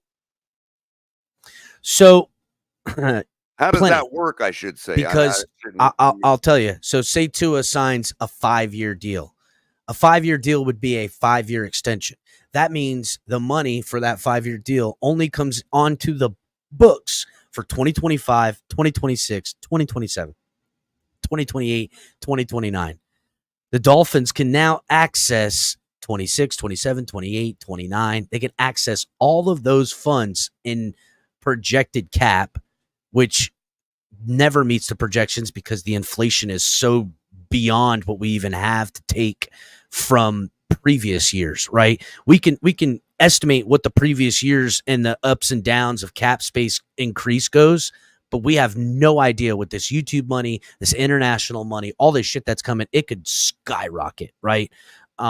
With being in reason. My point is that they can access those dollars, give to $150 million up front, guaranteed if they want, and take that dead cap and start spreading it to those last 3 years, which would be 2027, 2028, 2029, and beyond, or potentially beyond, and not have to worry about re-signing to a restructuring, redoing anything till the 2020 season. Again, and I'll say it till I'm blue in the face, this team likes its linchpin pieces. It loves some of them. And the ones that they love and really like, they're figuring out for this season, which all of them are already on it, next season, and 2026. So after the 2026 season, when you're paying Tua in 2027, you got money with Tyreek, but you could save some and do this. You've got Waddle's money hitting up. You've got probably Jalen Phillips. You've got guys coming up to contract like Chop Robinson and whatever other. You see what I'm saying? Like all these factors. Because we would have had to do that contract this year if he'd have played out the season, bro. Well, to me, the dude was on track for 13, man. we would have had to the Dolphins get out in front of that by signing Phillips by the end of this. I hate to walk on the man's injury, but that actually benefited us. It's a very interesting way in which they could do it. Because like I'm gonna pull something up really quickly. All right, and I'm gonna pull it up and show you guys just how it's done. All right, so give me 2 seconds. Let's okay, but only 2. All right. Well, I don't have. I'm a little froggy tonight, man. I want to piss somebody off, man. Well, maybe we should have got Josh Allen. Pete, where you at, man? Oh, jeez. Well, in the meantime, I'll say hi to some people in the chat. Anthony, yeah. Get chat for me. Let everybody know to hit the like button. In the chat. How's it going, Raphael? Oh, and I forgot V21 is there too. But I also forgot to return the shameless plug since a couple of them guys were so kind to come over and chop it up with us from the channel I Oh was yeah. on. Do That would it. be Lou Valentino is the YouTube channel. He's a cool cat. You know, it is politics, so don't go there if you ain't into politics. But he's a little in the middle. He's not an extreme either way. So, you know, I'm willing to, you know, put my name on him as far as that goes. But yeah, Lou Valentino, pretty good guy. He's been dealing with YouTube big time, dude, as far as that shit goes, man. Oh man. Yeah. I can only I mean, they got him so like rattled, dude, that it's like, I mean, he's catching people every other word, like, yo, chill. You know what I mean? And it just sucks that they treat people like that, dude. Damn, dude. God. And he ain't saying, I mean, the guy's like moderate. He's not like, you know what I mean? Whatever moderate is these days, I don't know, but where the hell is our new center's contract at? I can't fucking find it on Over the Cap. Give me just a second. So those of you that are into that shit, go make them feel loved, man. Make them feel wanted, because, you know, it wears on a dude. Like when we were dealing with that stuff, it's like, why are we even doing this? You know what I mean? You know, it's one thing to do it, you know, where you're kind of not, you're in the negative, but you're kind of expecting over time that eventually, you know, that you'd at least feel rewarded for what you did. And when they do that shit, man, it's like you have no desire to keep it going. Appreciate you, Finn's Legion. Welcome, Anthony. So here we go. We have Aaron Brewer that the Dolphins signed this year at center, which hasn't been that great. Already kind of a lighter guy, 270 pounds, 290 pounds, whatever he is, 5'3" center, and he's banged up in camp already. Not happy about that. Dolphins signed him. Now get this, right? They signed him to a $21 million contract that guarantees, fully guaranteed, $10,215,000. And that is a 5-year deal. Now, 27-year-old Aaron Brewer signs a 5-year deal with the Dolphins for $21 million. Now, when on face, you're like, first of all, he ain't getting paid a lot of money in 5 years. That's $7 million average for a starting center. But also, 5-year deal, this guy's going to be our center for the next 5 years. And I don't think any Dolphin fan even believes that that's the case, right? But they gave him $10 million in guarantees and gave him $7,687,000 up front. Due at signing, he got a $7 million cash payout, and then he has a salary cap charge at the end of the year of another. It's charging us against the salary. All right, let me slow down. They gave him $7 million up front. Okay, he's only accounting for 2.5 and some change this year on the cap. You're like, how's that happening? Well, I'm gonna tell you how. Because next year he's gonna account for $8 million. And his base salary will go up from $1,125,000 to $6,465,000. And then in 2026, again, he's gonna, if they keep him on the roster, it'll account for $6,465,000. Now the Dolphins can cut him on a post-June in 2026 and get $7 million back in cap savings. But why did the Dolphins sign him to a 5-year deal? I'm going to tell you why. Because they prorated him, paying him a guaranteed $1,118,000 every year. He is getting a prorated signing bonus where in 2027 and 2028, that are voidable years that he'll be long gone, he'll still be making money that he already got up front that is counting against the Dolphins salary cap of $1.1 million. That's how the Dolphins squeezed very little money against their cap in year one because they didn't have the money that they were ready to give up for obvious reasons, wanting to sign other players, wanting to sign OBJ, wanting to sign their quarterback, all these things. And they went ahead and signed him to a 5-year deal, accessing the money of 2027 and 2028 to give this guy now. I'm going to show this to you. This is how teams are manipulating their contracts now. So let's look real quick.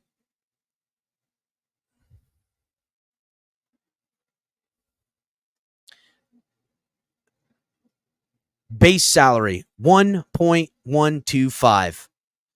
Guaranteed salary, 1.125. Cap number with all the game day roster bonuses, everything like that, $2.5 million against the cap this year. Meanwhile, they're giving him in total amount $7,687,000 in come the end of 2024. So he's going to get that money. That $7 million is broken down over the next 1, 2, 3, 4 years beyond 2025, 2026, 2027, 2028, which the Dolphins could cut him right next year and pay $4.6 million post June and get back $3.5 million, pretty much guaranteeing him on this football team for 2025.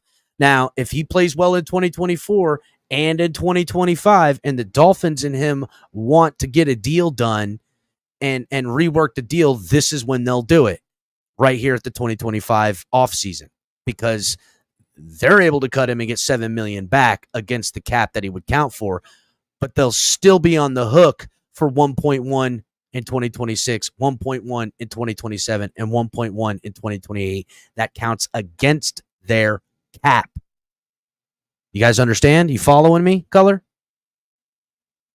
I am. So it's like continuously kicking the can down the curb. Is it continuously kicking the can, or is it doing what the NBA has done for years, and that is access?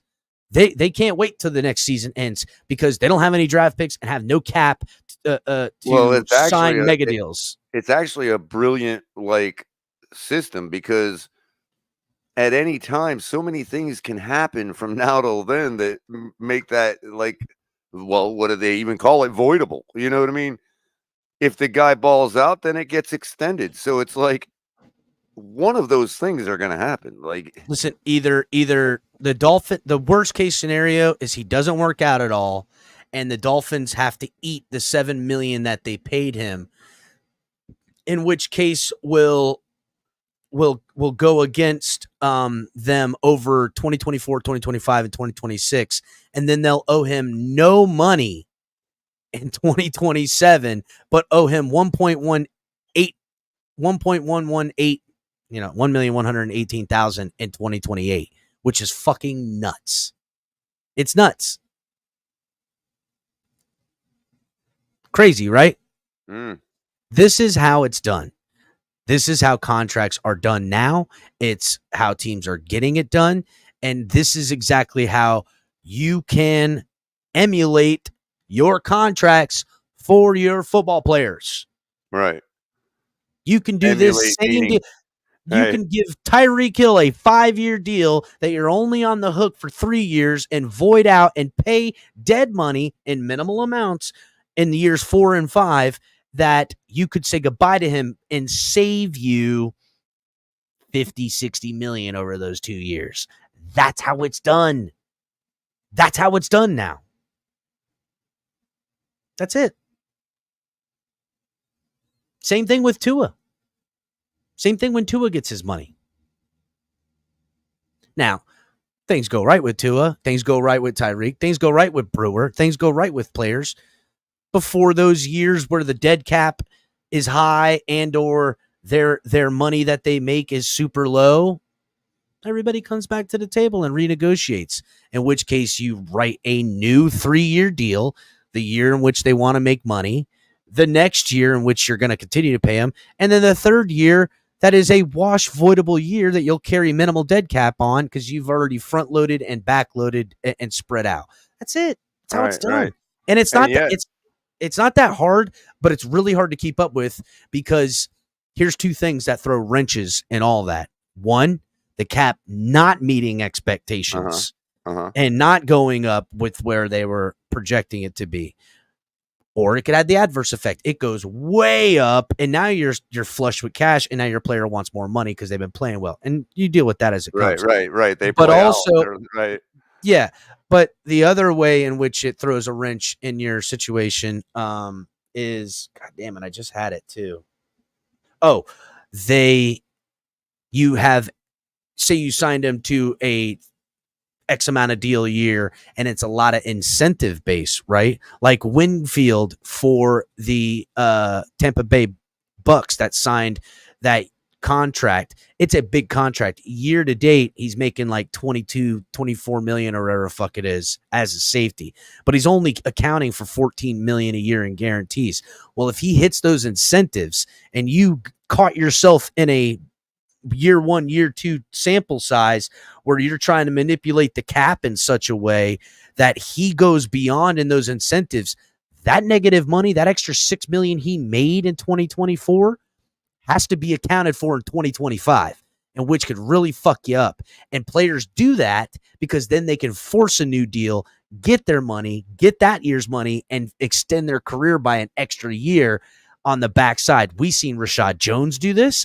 We've seen Xavier Howard do this. And there's a reason why Xavier Howard isn't here no more, because he finally backed himself in a corner where the money to let him go was significantly bigger than the money they would lose by letting him go. And that's just how the game is played, right? And Chris Grier is not signing deals that you are forced by the player, if at all can help it, to come to the table. And if you want to know what I'm talking about, look at Tyreek Hill's contract. Tyreek Hill wants that deal done because best case scenario, he makes 31 change this year and 34 and change next year, and he's a free agent again. Okay? Right. So Michael K is encouraging everybody to hit the like button with this statement. He says, and to think people go through 7 years of higher education getting a low degree could have just come here and been qualified to be in charge for the salary cap for an NFL team within 15 minutes. That's right, Michael K. And that's why everybody should be hitting the like button. Thank you for reminding everybody of that, Michael K. Appreciate you. Yep. And I mean, listen, probably could have been a lawyer. College education around here.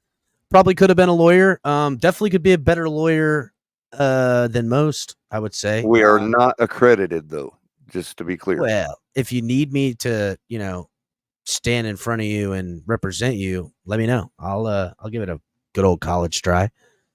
But and here real quick before we get on to the DB depth breakdown. Use myself. Anthony, aka Finn's Legion, is saying that Holland will get about 19 mil per year. Woo, that's big money. That's not in guaranteed dollars, color. Let's call it for what it is. I'd say, closer to 14, 15 in guaranteed. I'd be all right with that. The only problem I have with that is if he's not worth 22 and we can't pay him 6, then we just got a $14 million safety. Well, I will say this, right? What is that? You know what I mean? I would say this about Holland. It's not the Tua money, because the Tua money's already fiscally understood and accounted for. But the Tyreek Hill money the Tyreek Hill rework deal could either open the window for Javon or slam it shut. Slam it shut. Now, there is some stuff in which I look at it and think, they could let go of this player, which they're going to, and that player, and the cap could go up, and they could probably still afford Holland. And then also, remember, you're going to sign him to probably a 4-year deal. You're now accessing 26, 27, 28. You could pay that money and deal with it later. The thing about it is, and here's the real thing, Anthony, that I want to say, is I think Javon Holland wants to go to free agency. I think his camp, Athletes First, wants it. I think they believe, as well as he believes, that if he hits the open free agency, he gets the safety deal that beats his the guy Wingfield got, and that athletes first people. That's what they want. They want to break They the sure bank. do like to sell their guys on a whole lot of hopes and dreams, don't they? Well, listen, he's a talented player, right? Oh, I And know. I'm just saying, like, EM is the way saying Cap athletes is first trash. rolls, if they're getting teams out there to pay in projection, that's good for them. That's however they're doing it. I don't know, but EM is good saying for them, Cap is trash, and I'm gonna say to EM that it's past your bedtime, and you probably need to go tonight. Yeah, and you might want And, to sleep underground tonight. I hear the weather is going to be pretty bad in your neck of the woods. Oh, really? They got some. No, I didn't hear that, but I know EM is deathly afraid of them, so I'm just picking on Well, EM, it's going to be a bumpy, rough night.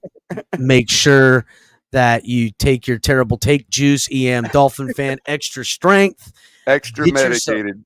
Extra medicated Dolphin strength fan. for EM Dolphin fan. Go to sleep. Go to sleep. Go to sleep. But you know, I mean, there is something to be said though about him wanting out of Miami, or at least wanting to go to greener pastures. Or I mean, them hairless cats, bro. They don't really like the heat too much, man. I heard that EM Dolphin breeds hairless cats. Like that's his whole side nookie. He breeds hairless cats. That's the word on the street. He's been breeding them for several years now. He's got a decent amount of land. And I also heard that he's trying to figure a way to make a hairless cat dog. I don't know what kind of fucking Dr. Monroe's Island he's got going on there in Texas. Well, they got all kinds of weird beef genetics going on over there. They do, but he's over there chugging, lean and sipping on scissor up his own terrible take juice, fucking getting crunk as fuck in the middle of the night, breeding hairless cats with some fucking weird ass dogs. This man needs to be stopped. So if any of y'all see EM wandering around on these streets, you let him know to stop breeding hairless cats with overly sized dogs and causing feline. And make sure you call in fatalities. You call in to do a wellness check from the Dallas Fort Worth PD. Make sure they do a wellness check on him. Yeah, we need to know if this man's all right, because if these fucking abominations to God ever get loose, they're gonna tear him up just like Dr. Monroe. It's gonna be exactly like that movie. Shout out to Island of Dr. Monroe, crazy ass fucking movie. I know, right? Val Kilmer. Val Kilmer killing it, dog. I love Val Kilmer. Good as fuck. Anyhow, yeah. He's so one of the greatest actors ever lived, man. Look, he says drop that link. Oh, what? So you can come up here and bloviate? All right. Today's my jargon day, man. I'm using all kinds. Bloviate's a fucking huge word, dog. You might have to explain it for the dummies in the back. Jargon Monday around here. Make sure you keep your comment pithy. All right, listen, EM, I'm going to send you the link. EM doesn't like it when I drop the link. He likes it when I personally send it to him. I know. He's a little he don't want you to treat him like a casual, Yeah, I know. It's man, we are all over your ass tonight, Ian. By the way, when you look up the word bloviate in the dictionary, Don't spell it wrong. Stephen A. Smith's picture is next to it. Oh, damn. That's bloviating.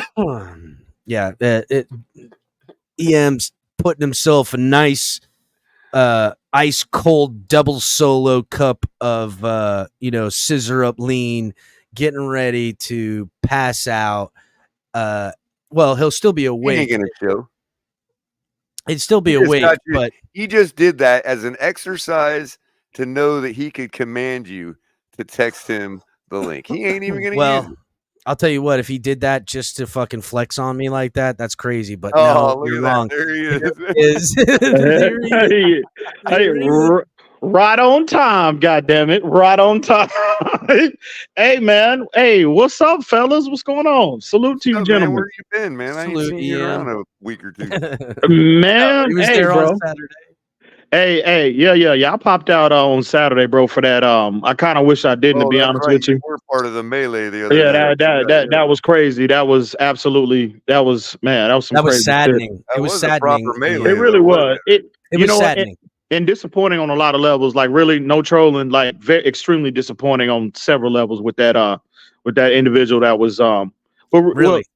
really Eh, both of them. No. Really, both of those individuals, bro. Like Yeah, the sad. Patriots fan never knew that guy. Came up really hot as fuck. I think he had a few. It was you know so what I'm saying? bad. Mhm, It was so bad. It changed DM's whole perspective on Michael K. He's like, I was totally wrong, Michael Yeah. K. I know, right?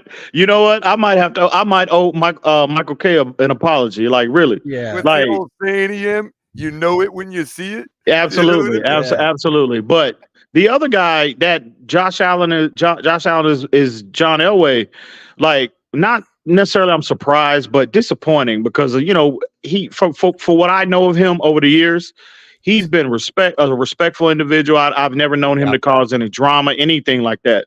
So for him I to like Tua. I mean, I mean, for him to come out and make those type of statements without anything rooted in fact, bro, like It was crazy. that's what It was concerns crazy. me, yeah, that was it's a certain extremely level of disappointing, bro. education that needs to He be was taken. actually in chat a little earlier and asked to drop the link. I told him, look, what we're gonna do is I'm gonna link up with him. I'm gonna have him come on, and I'm gonna do the full in-depth thing, and I'm not gonna have a bunch of people come up and talk to him. And what we'll do is maybe either a show after or a show right after he's on. We can get responses to it because I don't want the bickering back and forth. To me, it's a sad thing, and to me, a new subscriber we have in here, we were talking about it. He said it best. He goes, "Only light can take out the darkness." And to me, this is something that's going to take some love because it's an obvious, ill-informed, in a skewed manner. Whether he's pulling facts that are completely factual, right? That's not the fucking point, bro. Right, It's not. right. And I want to just go into a more broad perspective because I feel like Well said. going and taking ignorance and or whatever and giving it vitriol and hate will only affirm negativity to those thoughts, right? It pushes someone further into the darkness, and that is not what I want, bro. That is On the not. same token, EM, I told him that if we're going to do that for him, that our intentions is not to shield him. So partly, it was unfair to everybody not being able to hear, everybody to speak, because that's what ends up happening is a melee. But on the same token, if he wants us to do that, then he has to be willing to hear the responses. And we're going to have a show to bring anybody who wants, even one by one, if they want to come say their piece to the man after hearing what they've heard from him. You know what I mean? But if somebody hears what they hear from him and that don't change nothing, then that person, I want to make sure that person, whoever it may be, has a chance to come up here and tell him what they think about him. You know what I mean? Being factual and having statistics that he believes to be facts are two realms, right? And that's kind of what I want to work through with the guy a little bit. 100%. Because we're gonna, again, I'm not gonna do it this episode. I'm gonna break it down in a way that I feel is very tasteful. I will say this: I don't know. I'm sorry, Cap. I also know the internet has a part in this miseducation too. Let's be real. Yes, and I don't know who this guy is. Must be a new subscriber. In chat I don't recognize that guy either. I don't know who that is, bro. I don't either. Yeah. I know of a TD83. I don't know a CB. I know a CB 41 and a half. I don't know. I don't know who this guy is. I know who. I agree, Color. I know who CB 42 and a half is, but I don't recognize that CB gentleman. 41 and a half is a fucking stand-up guy. But this guy, Pahins take Cobb 83. I don't fucking know. Oh my god, that is hilarious. What happened? Y'all keep to the drama, man. And a couple of smack himself in the face it emojis. Is Chinese. That's what CB stands for. Chinese boy 83. Pahins Taki. Hey, since you in the chat right now, Cap, it's another one in the chat too. Like this guy that goes by Tony H. Who is that guy? Like you highlighted his comment a minute ago. Oh, and he was Yeah. Who is that? I don't know who that is either, bro. Like That's Tony. That's Tony 2000 phones. Yeah, that's Tony iPhones, bro. That's that's Tony 2000. That's who that is. Okay. Yeah, that's Tony Two Phones. So you know him. So you're familiar with him. You're familiar with him. He is a troll. He's recording the show right now on one phone while chatting on another. Okay. And he's really just a nasty individual. Like that. Okay. Absolutely nothing like this guy, Chef. No, not like Chef Jew. Chef class act. Chef Jew. Always classy. The epitome, the definition of class. OG, day one in the community. Salute to that man. Shout out to that man. There's nobody I'd rather walk up to the stadium entrance with than Chef Jew. Absolutely. Man, that's Chef what's up. Times. He's a great guy. I will say the Cobb 83 or whatever that is, go watch Saturday's show right around when the Patriots fan got on the panel and watch from there, and you'll go, oh, I get it. I'm sure Steve 83 would love that shit. It was absolutely. He might find a new. He might be proud of my ass. I don't know, bro. Hey. He might find a new friend. You never know, Color. That's what it takes. It takes free speech, to Color, know something about. You can't educate stupid like that, Color. There might be hope for Josh Allen in the next Elway, but Cobb 83, there ain't no fucking nothing. Wow. Look, there's the homie right there. CB 41 and a half. There he is. Oh, wow. Is that it? Okay. Hey, great show the other night, Finn's Take, CB 41 and a half. We really okay. I see you over there on the round table every once in a while. Hell yeah. Man, I tell you, 2024, man, all of these new characters and a lot of different cast of characters that are popping up everywhere, man. So many people I don't know in the community now. Yeah, there's a lot. Good. It's crazy. I like the growth. It's good. It's good for the community. But man, it's I'm not on the internet. I'm not as active as I used to be, obviously. But man, it's just like so many people I don't know, bro. I know you dabble in. I know you dabble in the polys, bro. Do you ever heard of a guy named Lou Valentino by chance? Lou Valentino. Why does that name ring a bell? He's been around like on YouTube. He's growing and he's chopping it up about politics. But Lou Valentino, that name does ring a bell, Color. But I can't. A couple of his audience joined us tonight, man. Is that right? Chopping it up with him, and a couple of them came over. Hey, man. The channel, the platform is always growing. You know, when you have people like Ian Dolphin fan up there, it'll definitely bring growth for sure. Shoehorn his ass right into the front of the line. Right into the. If I must say so myself, but no, I'm kidding. But yeah, that's what it's all about, bro. Growing the platform. You know what I mean? That was funny. That was a good one. So, all right, let's get to the final act of the episode, which I'm glad you're up here because we're going to go into the DB depth. Now, this includes CBs and this includes safeties. And real quick refresher on the other episodes we've had, and you guys can go back and watch it. We're breaking down each of the position groups to build an early 53-man roster projection, right? And right now, we've already done wide receivers, which we because I got final say. Some people were saying 7 wide receivers. I said 6. That's what the Dolphins typically carry is 6. On those 6 wide receivers is Hill, Waddle, OBJ, Eazy-E, Braxton Berrios, and Malik Washington, leaving Taj Washington, Craig Kraft, Braylon Sanders, Matthew Sexton, and Jaquan Burton on the outs looking in. Interesting, Cap. It's funny. Hey, listen, it's funny you bring that up because I was backstage, Color, if you recall, the other night. You, myself, Ali, and I think Crypto was backstage with us as well. And we kind of was having a conversation about that. Very good conversation, I might add. But you know what, Cap? You really can't. I don't think I really have too much pushback in terms of the amount of wide receivers that are going to carry because they traditionally carry 6. Yeah. But I offered this perspective. With me, like if I am Chris Greer, Mike McDaniel, this might be, we've carried 6, but this might be a different year because I think both the 2 wide receivers that you drafted, one in the 6th, the other one in the 5th round, the other one in the 6th round, the Taj and Malik Washington, all evaluations for the most part felt like they were underdrafted. So they should have been drafted a lot sooner than what they were actually selected, right? So I think this will be the opportunity. This will be an occasion where I don't think the Dolphins can risk either one on a practice squad, because I think if they don't put them on the 53-man roster and they try to stash them, right? They cut them. I don't think. Yeah, they try to see if they make it through waivers. Right. I don't even think they clear waivers, because the consensus around the league is that both of them were underdrafted. So a lot of teams had them.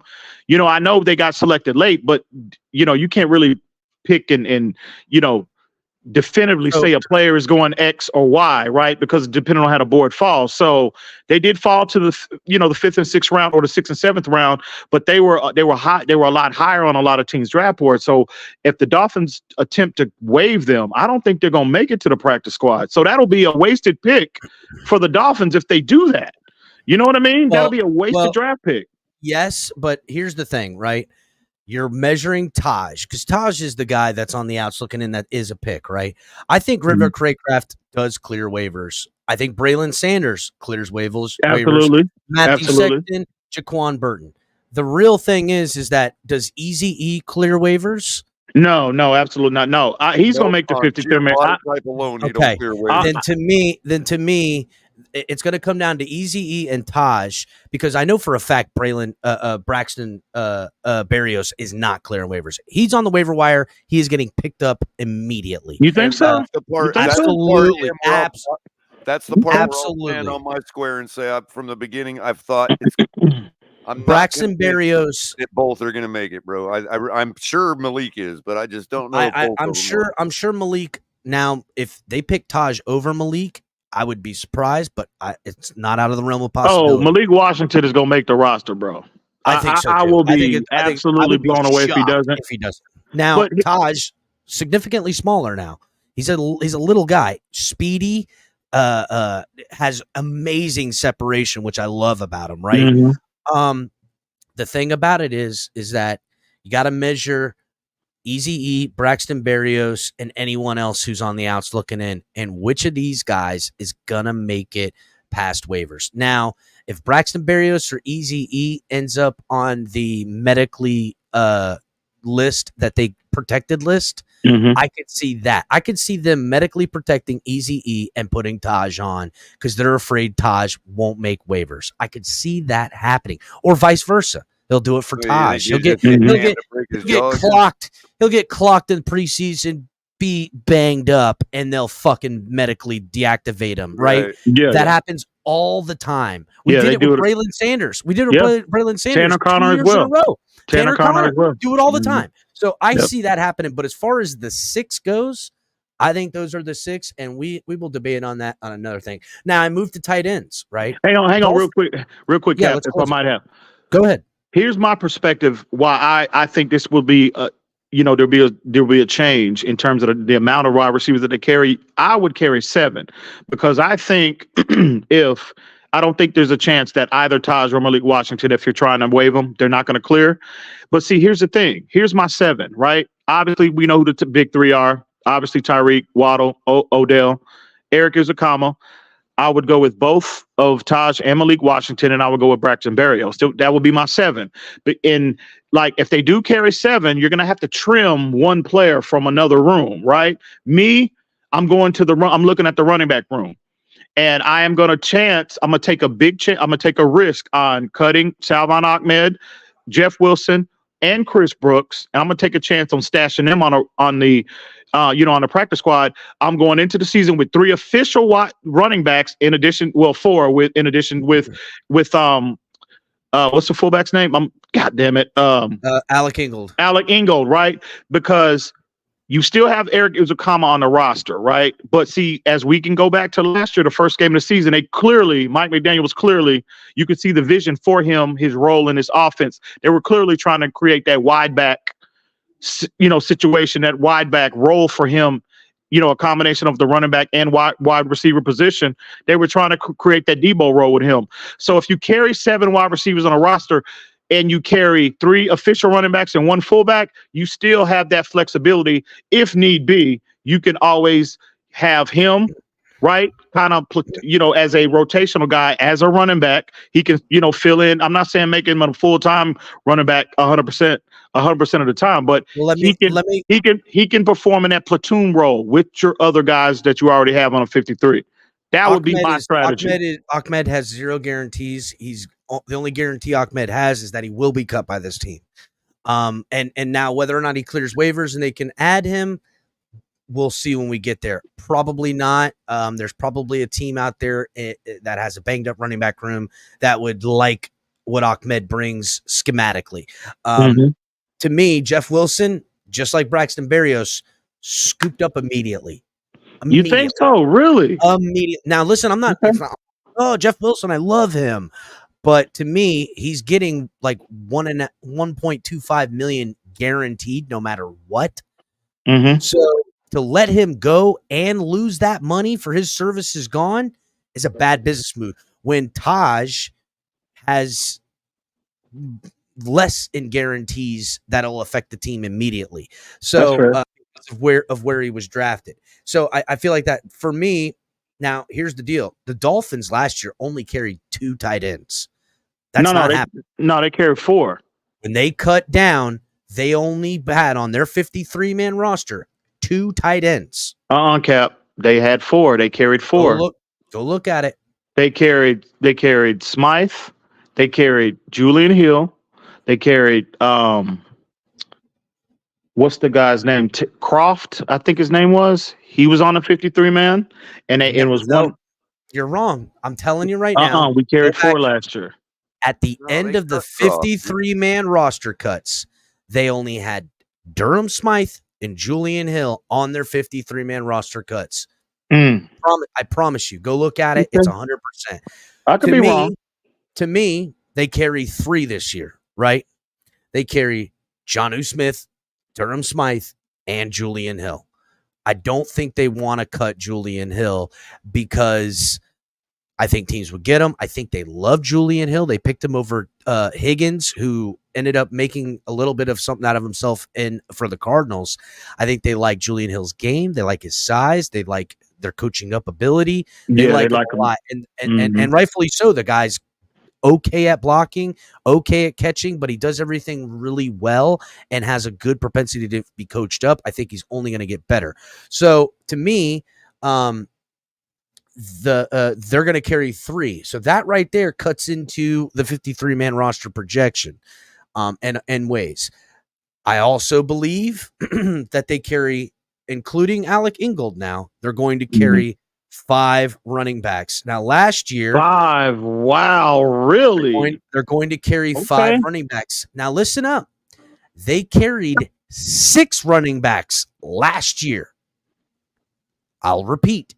They carried 6 running backs last year. The running backs that they carried was Raheem Mostert. You're talking about on the opening day 53-man roster. On the opening after the 53-man roster cuts. So this is before opening day. 53-man roster cuts before teams can make their practice squad.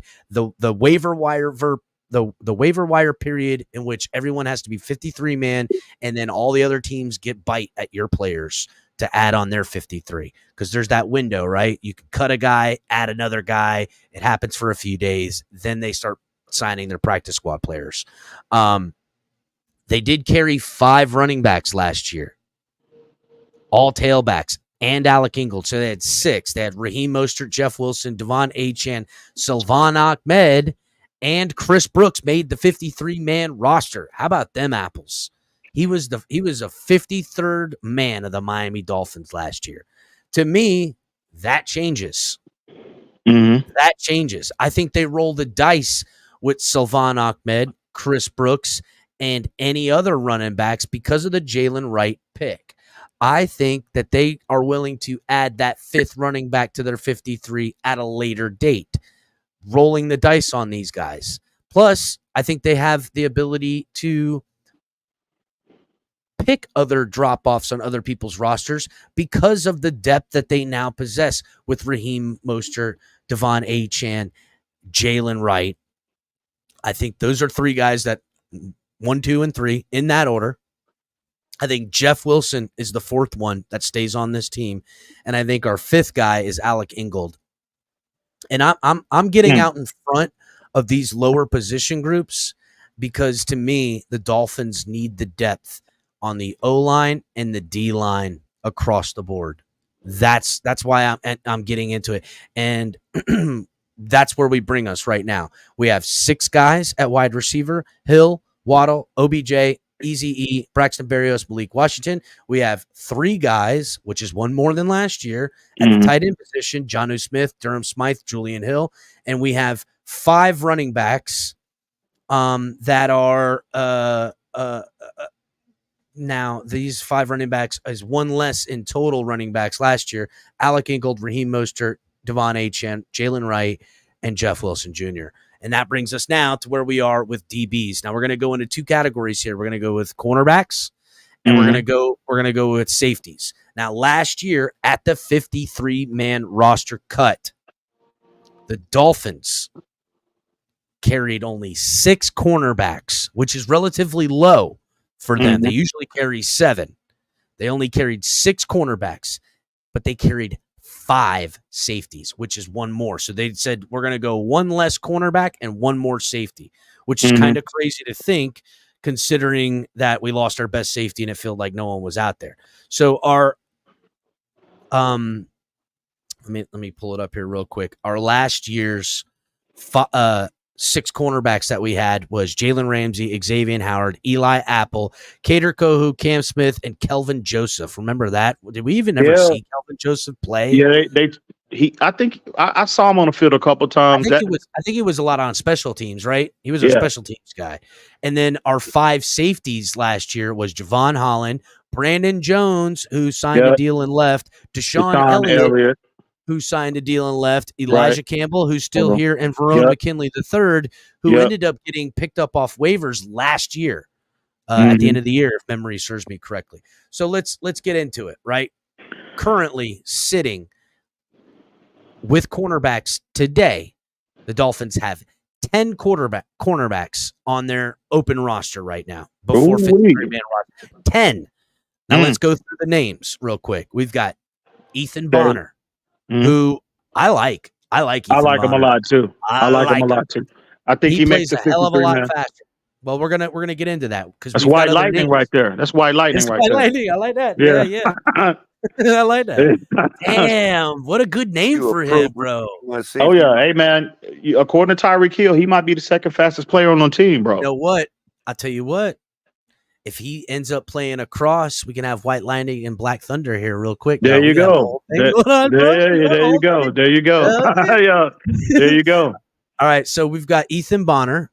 We've got rookie, who a lot of people are high on, Storm Duck. Mm-hmm. We've got newly signed Kendall Fuller. Who's in this bad boy. We got Kader Kohu, who ain't going nowhere. Mm-hmm. We've got Elijah Johnson, the rookie out of Syracuse that they picked up from rookie invites. This guy, bro, he's a big corner too. 6'3", I believe. 6'3", 205. Yeah. He's a big boy, dude. Wow. I think he 6'3". He might make the team just on that. Yeah, but I think they're going to be trying to groom him as more of a safety. You think they could even clean him to linebacker if he put on enough weight? Hey man, he puts on you know that mad scientist. You know Mike. I wouldn't put it past Mike McDaniel, bro. He's always trying to change the game in some way. Well, I'd be curious. I'd be curious to compare his measurables to Ray Lewis, man.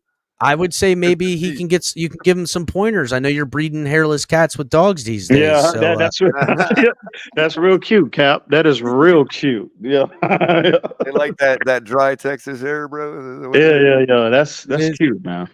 All right, so let's continue on. We have Jason Marte, which is another guy that I feel like they view him as a slot guy. He's only 5'10", 188 pounds. I don't think he makes the team. Here's an interesting. He's a UDFA, correct? Yeah, he's UDFA that they signed from Wisconsin. 188 pounds, 5'10". He did get a lot of nickel and corner work, and was put out on an island and did all right. So out of Wisconsin, so they must like his. I don't know who that is. That's news to me. I'm gonna have to. But yeah, I have no clue. I have no clue who that is. But we did a little little digging on these guys back when we were doing the You must OTA. have a good vertical at 5'10", man. Well, look, listen, Cater Kohu's 5'10", 193, so they're pretty close. And he got smoked by Stephon. And remember, Cater Kohu is from Texas A&M Commerce, so you know what I'm saying? It's not like you guys can't do it. Here's the next guy. Now, off-season signing, been in the NFL for a little while, special teams ace, can play some safety as well. Sirani Neal, which he's 6 foot, 206. Yeah, he's more of a special teams guy, though. I wouldn't. He'll make the team. He'll be on the roster by special teams alone. But in terms of him contributing as a legitimate DB, I would kind of keep my expectations in check. I'm putting Ethan Bonner in there 10 out of 10 times before Sirian Neal. Yeah. They got a couple of these 100%. Guys that run the kickoff, man. Damn these. So next guy who I believe makes the team, Nick Needham. Nick Needham's making this football team for his versatility alone. Absolutely. Then we have 2 shoe-ins with Jalen Ramsey and Cam Smith. Mm-hmm. So, by the way, Cam Smith, somebody had mentioned in chat that he put on some 10 pounds. Oh, Cam Smith did? That's good. Yeah. Yeah. He's up to 192, I think, or something like that. Good. Holy shit. Well, he was a little scrawny, bro. He's 6'1", 180 coming out of school. Yeah. Well, I also saw a report, too, and again, take it for what it's worth, but he was like 24 hours after they lost to the Chiefs, he was already working out. Really? Allegedly. I love to hear that, So bro. I love to hear that. But see, here's where that's really encouraging for me, is because that tells me that it seems to be like he's rededicated to his craft, because he didn't hang his head, bro. Because this time last year, right, we heard nothing but immature, not willing, undisciplined, right, et cetera. He took longer to get through that the rookie program, basically. Exactly. So this, for me, again, I don't know what he looks like, but just to hear these reports multiple reports to come out about him, this is a direct contradiction of what we heard last year. So this is extremely encouraging for me. Now we got to see what he looks like, but he was pretty. I can't wait to see him. Isn't he fairly young, relatively speaking, for a draftee? I mean, I don't know if we're a little unfair. He was drafted at 22 years old. He's a young man. It could just be that he's working through all the HR bullshit they got to go through. 22 years old, bro. South Carolina kid. Loves his mom, and I knew I think there was. Not everybody's ready to be a professional millionaire. You know what I mean? Yeah, bro. I mean, look, I want to see. And I get it. I just, even when. I'm speaking to the larger fan base at large. I wasn't singling you out there. Yeah. Oh, absolutely, Cole. I hear you, man. But I try to, last year, because we had all these conversations about him, Cap Color, on Twitter, on YouTube, about him, about the reports that were coming out about him, and they were discouraging. And for what the Dolphins, where they selected him and his actual contribution last year, right? I felt like, okay, well, we didn't get much of a return on that investment, and it was discouraging. But again, I haven't seen him, on the field yet, but I'm hoping he really.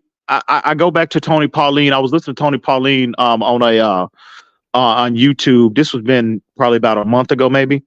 And Cam Smith came up, was a topic of conversation. And I respect Tony Pauline. I've been listening to him for years. And, Cam Smith came up. He was a topic of conversation. He basically said, listen, the kid coming into the league last year, he had a lot of maturity concerns, a lot of maturity issues.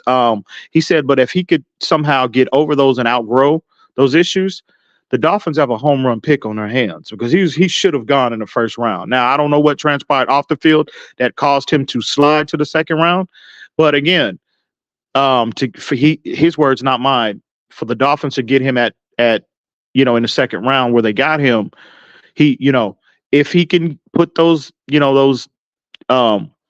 maturity issues behind him, the Dolphins have clearly a home run pick there. So, yeah. And EM, at the same time, the guy that was best on board at his position the night we drafted him was a guy from UM named Tyler Christensen, I believe his name was. Mm-hmm.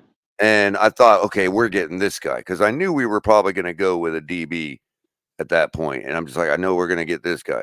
And we ended up going with Cam Smith. And I'm just like, I compared the two right away.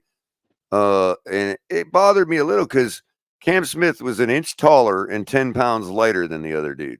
Mm-hmm. Yeah, Now he's an inch taller and the same weight. So good for Cam, man. You know yeah, what I mean? Like, I'll take a light guy in college that shows the aggressiveness that Cam Smith Right. did, attacking the ball and I agree, tackling. I agree 100%. You can't add And height.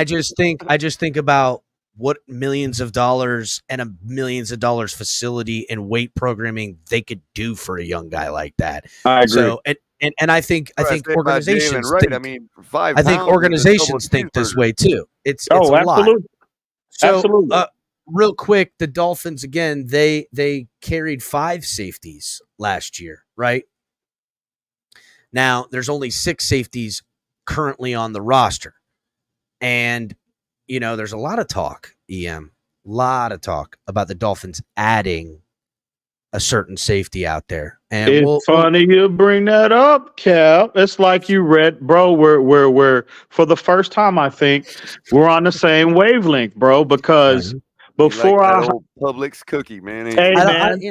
don't let the good looks fool you. I'm a witty guy.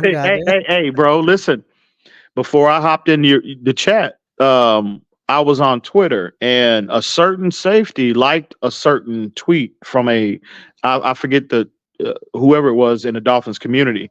He liked it. They had this said safety Photoshop. Obviously, he was in a Dolphins uniform, and he dropped the eye emojis and liked that tweet. So is there something subliminally blowing kisses, winking? Hey man, I don't know, bro. Is he again? It has the flirtation process started. I don't know, but so he did drop the eye emojis and he did like the tweet. So I mean, when does that happen for us, man? You know? Did y'all see that? By the way, did y'all see that?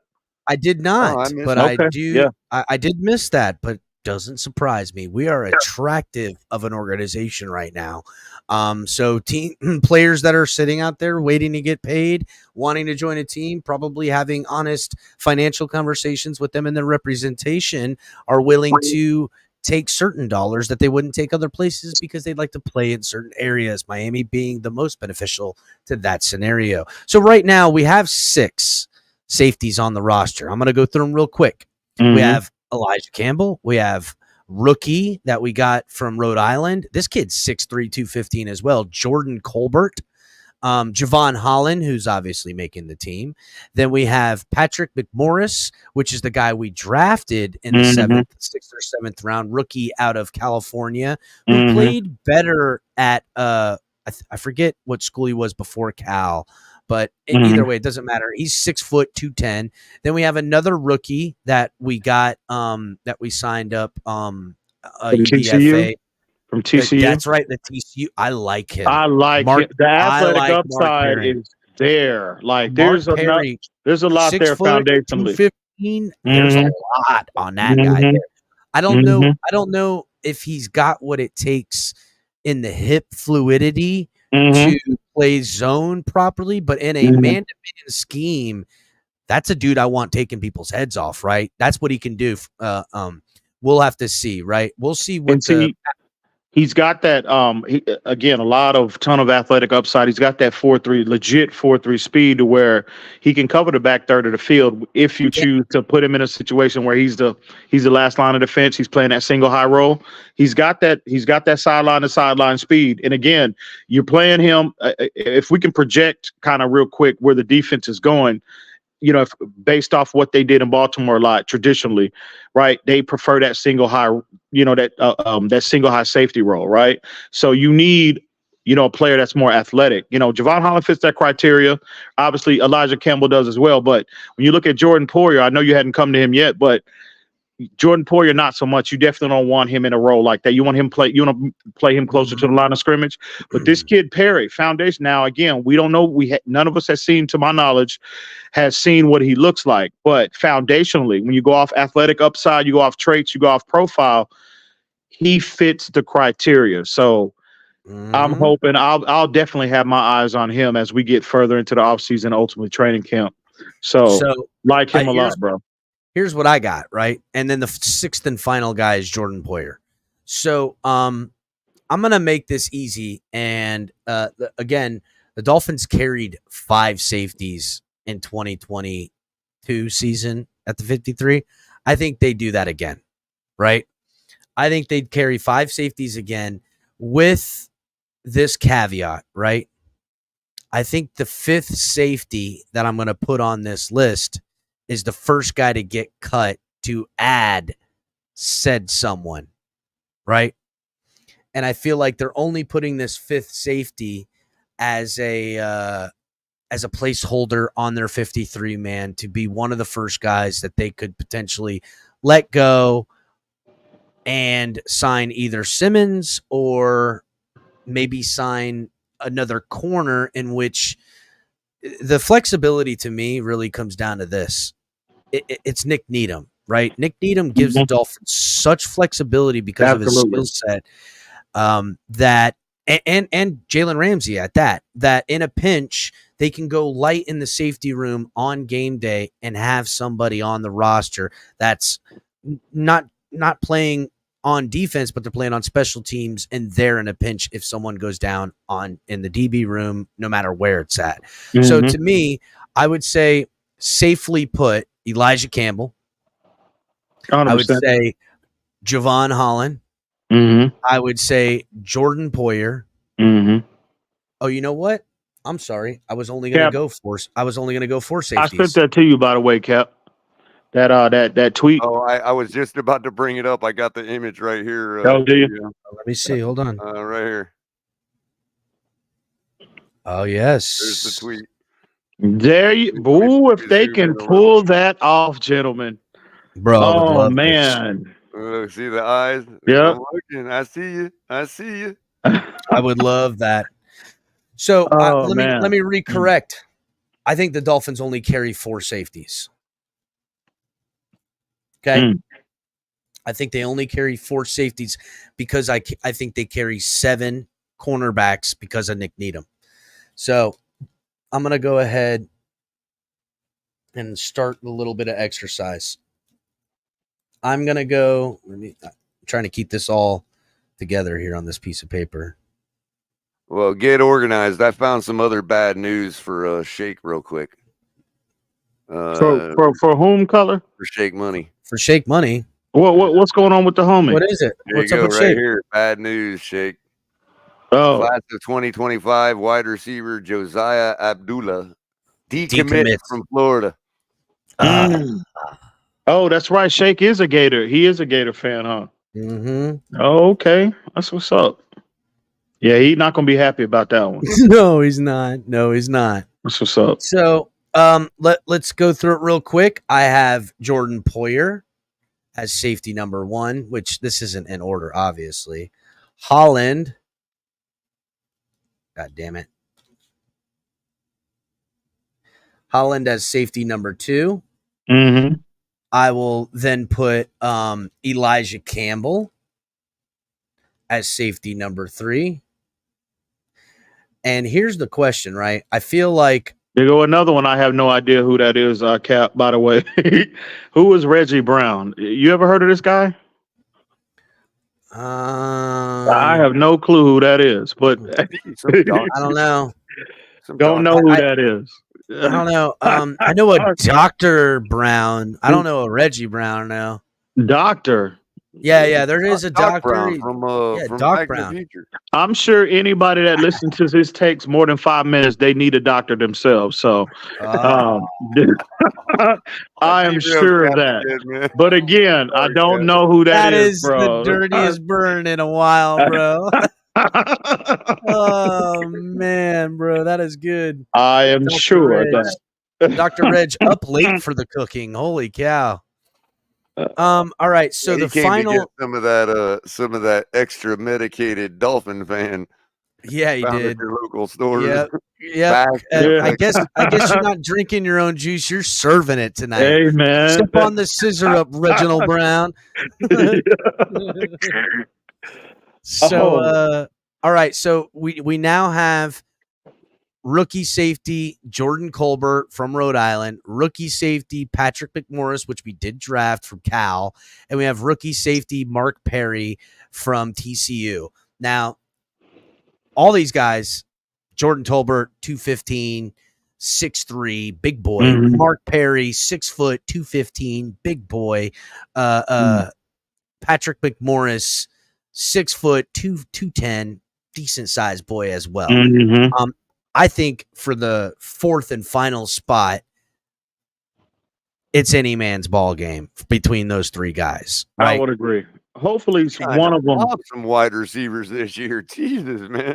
I'm really just looking for one, bro. I tell you, it would be a home run if one of them can kind of really cement themselves and really, step up and make the 50. And make the ultimately make the 53-man roster. It'd be beautiful. But it's a lot to ask. You know what I mean? But we don't have a lot of depth there, so We don't. Maybe in any other year when we had a little more depth and we had more veterans, more veteran presence in that room in terms of depth, right? It would have been a little harder for them to kind of make the team. But it's, to your point though, Cap, it's absolutely wide open after the three, Holland, Poyer, Elijah Campbell. It's wide open at that point. So, man, hopefully if they can find a way, if one of these guys can hit and they can really cement themselves as a player, man, I tell you, that'd go a long way to Oh, by the way, who's Poyer been practicing against for the last couple of years? I mean, gonna know some tendencies of the quarterback. I don't know. Maybe might be all you need. Maybe. But I'm sure there's some form of insight, right? Hey, he likes to always do this at this time, or he licks his hand 4 times when he's going to push it down the field. Yeah, exactly. Yeah, he always wipes his freaking ass when he's about to whatever. You know what I mean? He scratches his ass and sniffs it every time he doesn't like the play call. He knows all the cadences. He knows all the calls, all the checks, all the hand signals, right? By all the body language. Ever loving hell out of him this year. So, like putting Poyer on the blitz big time. That'd be nice. But to your point, though, Cap, kind of circle back to Nick Needham. Needham potentially now, and I think he is him being another year removed from that Achilles injury. This is the year where he should bounce back in terms of athletics, get that burst back that he had prior to him, getting injured. So this is that year, another year removed from that. Needham, again, he can. We know they're already cross training him. They've done that in the past, like even under Brian Flores / Josh Boyer, right? They cross trained. We saw him kind of them play him at safety at times. So the fact that he's according to reports now, we'll see when training camps gets here, but according to the reports, he's getting an increased role at the safety position. So you always have that ace up your sleeve, that ace in your back pocket if you're the Dolphins from a depth standpoint, to where he can kind of, if you need the depth, and if none of these other guys are able to really step up and establish themselves, you always got Needham in your back pocket. So, well, Dr. Reginald Brown donating to the show. Appreciate you, Reg. He says, as per usual, EM, the guy on the small bus with the helmet on, don't know what the hell he's talking about. Oh, okay. He donated. Wow, he donated. He dropped a super chat. Is it one of them? Is it? Hey, Doc Brown, is it one of them Hutch helmets from the Sears Roebuck catalog? Wow. But again, I don't know who that is, so I have no clue. So, but yeah. By the way, NFL face masks actually used to look like that at one time. They were plastic like that. Like so, for me, it's down to the fourth safety, and it comes down to Mark Perry, Jordan Colbert, and Patrick McMorris. I say if all things are equal, it's Patrick McMorris's job to lose as the fourth safety, being that they're going to go one short, and he's the only guy drafted right now. Right. Mark Perry, Jordan Colbert, both guys could steal his job easily from him, and no harm, no foul. And he could be the guy on the outside looking in. So to me, this is where we get a little different now. I say 7 cornerbacks, one up, taking one less safety, adding one more cornerback, and us now having that other guy that will be the 7th guy that could be cut, giving us 6 corners, and add that 5th safety if they want to keep Patrick McMorris, or do the other thing if they want to sign Simmons or another safety that's out on the market, right? So let's go through the corners that we believe that are going to make the team, and I'm going to go ahead and list them here fairly quickly. Let's start off with the obvious answers, right? I mean, Ramsey, totally on the team. Hold on. 110%. Yeah. Did you? I mean, you really didn't even have to. You didn't even have to say his name, bro. We all know what he brings and who he is. So absolutely. So we got Ramsey, Fuller, got Cam Smith. Oh, Cam Smith, yeah. Yep, we definitely have Fuller. I mean, they didn't just sign Kendall Fuller to money to. So there's our top 3. Now, right away, I think Kader Kohu makes this team. He's just done too much work, and I believe that the best is yet to come with Kader Kohu. I believe. I think he's the new diamond in the rough. The Dolphins seem to get lucky with all the time, which is going to be actually our next guy, which is Nick Needham. So Nick Needham. Were we at 5, Cap? Yeah, hold on a second. Let me check. 1, 2, 3, 4, 5. We are at 5. Yep. So now we have 2 more guys, right? And I would say Sirani Neal is probably 4 special teams. Because he's a core special teams guy. Special teams guy. He's played in the NFL as a safety, as a boundary, as a slot corner. He's played all of the DB positions, not playing very well at any, but playing well enough in all to be the backup break glass in case of emergency, while being a guy that they signed to be the special teams ace. And I also believe that they signed Neal to have Nick Needham do less on special teams. I believe that that's the case. They had him. They don't want Nick Needham out there playing in special teams as much as they need him to, which is funny. It's his last name, because they have Sirani Neal. He'll still play special teams, obviously, but not. He'll be the first guy cut off if there's any DB going down. Is he related at all to Louis Getz? No, because they would be whenever you need him, Nick's there. Yeah. Whenever you need him, he's there. Whatever you want, Leo gets. That is right. That's right. And whenever you need him, Nick is there. I like that. Man, look at color with the slogan. I know, right? I like that too. Leo gets. Color, write that down. The Leo gets Nick Needham. I'll see if we can spin that into a t-shirt. That's a we'll have them riding in a detective car next to each other, like they're partners.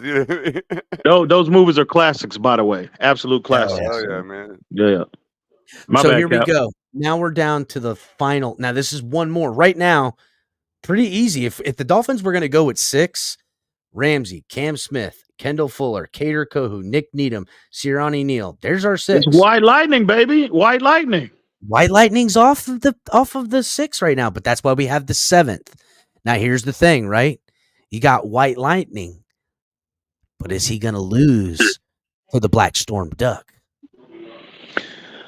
I don't know, man. I hear they like Ethan Bonner a lot, and not only Vic Fangio, but I'm hearing to this point, Weaver, his staff, they like him as well. So I love Ethan Bonner. To me, listen. I don't think he's a guy. I don't think he's a guy that makes waivers. I don't think he's a guy that risk it on. Yeah, exactly, bro. No, he's gonna be on the 53-man roster, man. I'm telling you that right now. Now, here's the thing, though. I can see a scenario where Sirianni Neal makes it, Bonner makes it. That puts you at 6. I'm sorry, that's 7. But I think Needham will be moved officially to safety.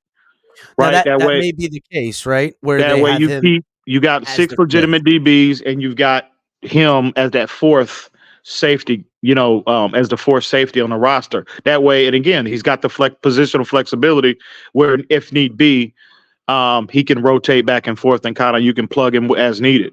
So I can see a scenario like that, which I think is very, very likely in my opinion. The only other way again is if the Dolphins get tricky, right? If they take Ethan Bonner and medically deactivate him, right, to protect him, because they That's don't always want. a possibility. Always. Now that same ideology to me is for Storm Duck as well. They very well may medically deactivate him. The other guys, Jason Marte, rookie UDFA from Wisconsin, 5'10", 188 pounds. I think he clears waivers. I think they invite him back. I think they, see if they can work something out with him, and bring him up. And then Isaiah Johnson, who is a Syracuse guy, 6'3", 205. I think they'd love to have him back. Another UDFA. To me, the Stormy Duck is the top of the UDFAs that wouldn't make waivers, but maybe they, roll the dice. To me, I think we're very comfortable in Ethan Bonner getting in and Nick Needham getting in, as well as Sirianni Neal, which I can't say his name. It's Sirian. Well, it's Siran, so it's Sirian. Sirian, yeah, Sirian. Okay. Sirian Neal. I don't foresee Storm Duck. Cater on waivers, man. Cater? No, fuck no. Cater would get scooped in a heartbeat, bro. Oh yeah, Cater ain't going nowhere. Cater would get scooped over all those guys, even Ethan Bonner. He would get scooped up way before Ethan. On production and playing alone, he's going into his third year. Cater ain't going nowhere. Cater ain't going fucking nowhere. Yeah, what a beautiful sight it is when he locks down a corner and makes an open field tackle. It's like the most amazing Cater Kohu's tackling. I love his game, man. I know he kind of regressed last year. Right. There was some regression last year, but overall I love his game, man. So I don't necessarily know how much regression it was. I don't feel like he regressed as much as he got more playing time. There's more tape out on him, and the Dolphins asked him to do more. Right, he got tested more as a boundary corner. That's right, and I really feel like personally that he needs to add a little bit of weight, stay in the slot, and look at safety. That's what I think he needs to do. If you go one-on-one with this guy in the open field, he plays like he's 10 miles wide, man. Yeah, he does. Yeah, and it's funny you bring that up, Cap, because I know they're cross-training Nick Needham and making, and I think ultimately he'll be an official safety. He'll make that complete conversion. But I think, I'm gonna be honest with you. Now, if Cam Smith is what we all hope him to be, and you go into the season with your top 3 guys as Cam Smith, obviously Kendall Fuller. and Jalen Ramsey, right? You can put the best 3 on the field.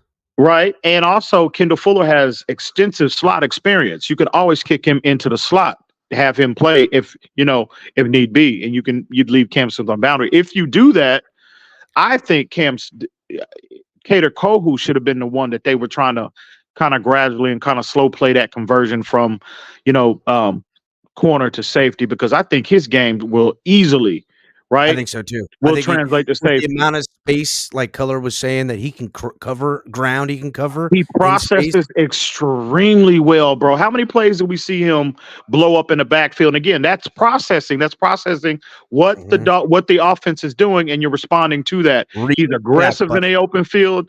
He might be, bro. He's definitely the best. Him and Jalen Ramsey are the 2 best tacklers on the team in the open field. So if you got a guy, and again, look at his build. I mean, he's small in terms of his height, but man, he is rocked up, pounds, bro. Absolutely, he's almost 200 fucking pounds at 5'10". He is rocked up. So that's a big boy. That's the one I would have looked. And again, I don't think that's off the table, but for now, I think it'll be Nick Needham. But yeah, I think Well, so Kohu. I here's would have made that something. move. Here's something I think we're going to see in this defense next year. I think we're going to see Cam and Fuller on the boundary and Ramsey in the slot. And they're going to allow Ramsey to play robber at the line and drop back into coverage. Watch. You're going to see that. Yeah, oh yeah, absolutely. I think it's all on the table, bro. Like, and obviously, Ramsey has that positional flexibility. Obviously, Kendall Fuller. That's something that obviously Anthony Weaver covets, a skill set that he covets in his defense. Right. Look at again the history in Baltimore. So with a variety of players. So that's the beauty. That's the beauty potentially of what the personnel matched with the scheme can bring for us. That's why I think this defense, we could be sitting here this time next year looking at and having dialogue about the 2024 version of our defense this year was a better version than what we saw in 2023. Obviously, the scheme, but the personnel, bro, the ability to interchange. Look at not only in the secondary, but the front seven as well, bro. Like all of those players are diverse in terms of the skill set to where you can interchange in and out. So I cannot wait to see what this I might be most excited to see what the defense looks like come training camp.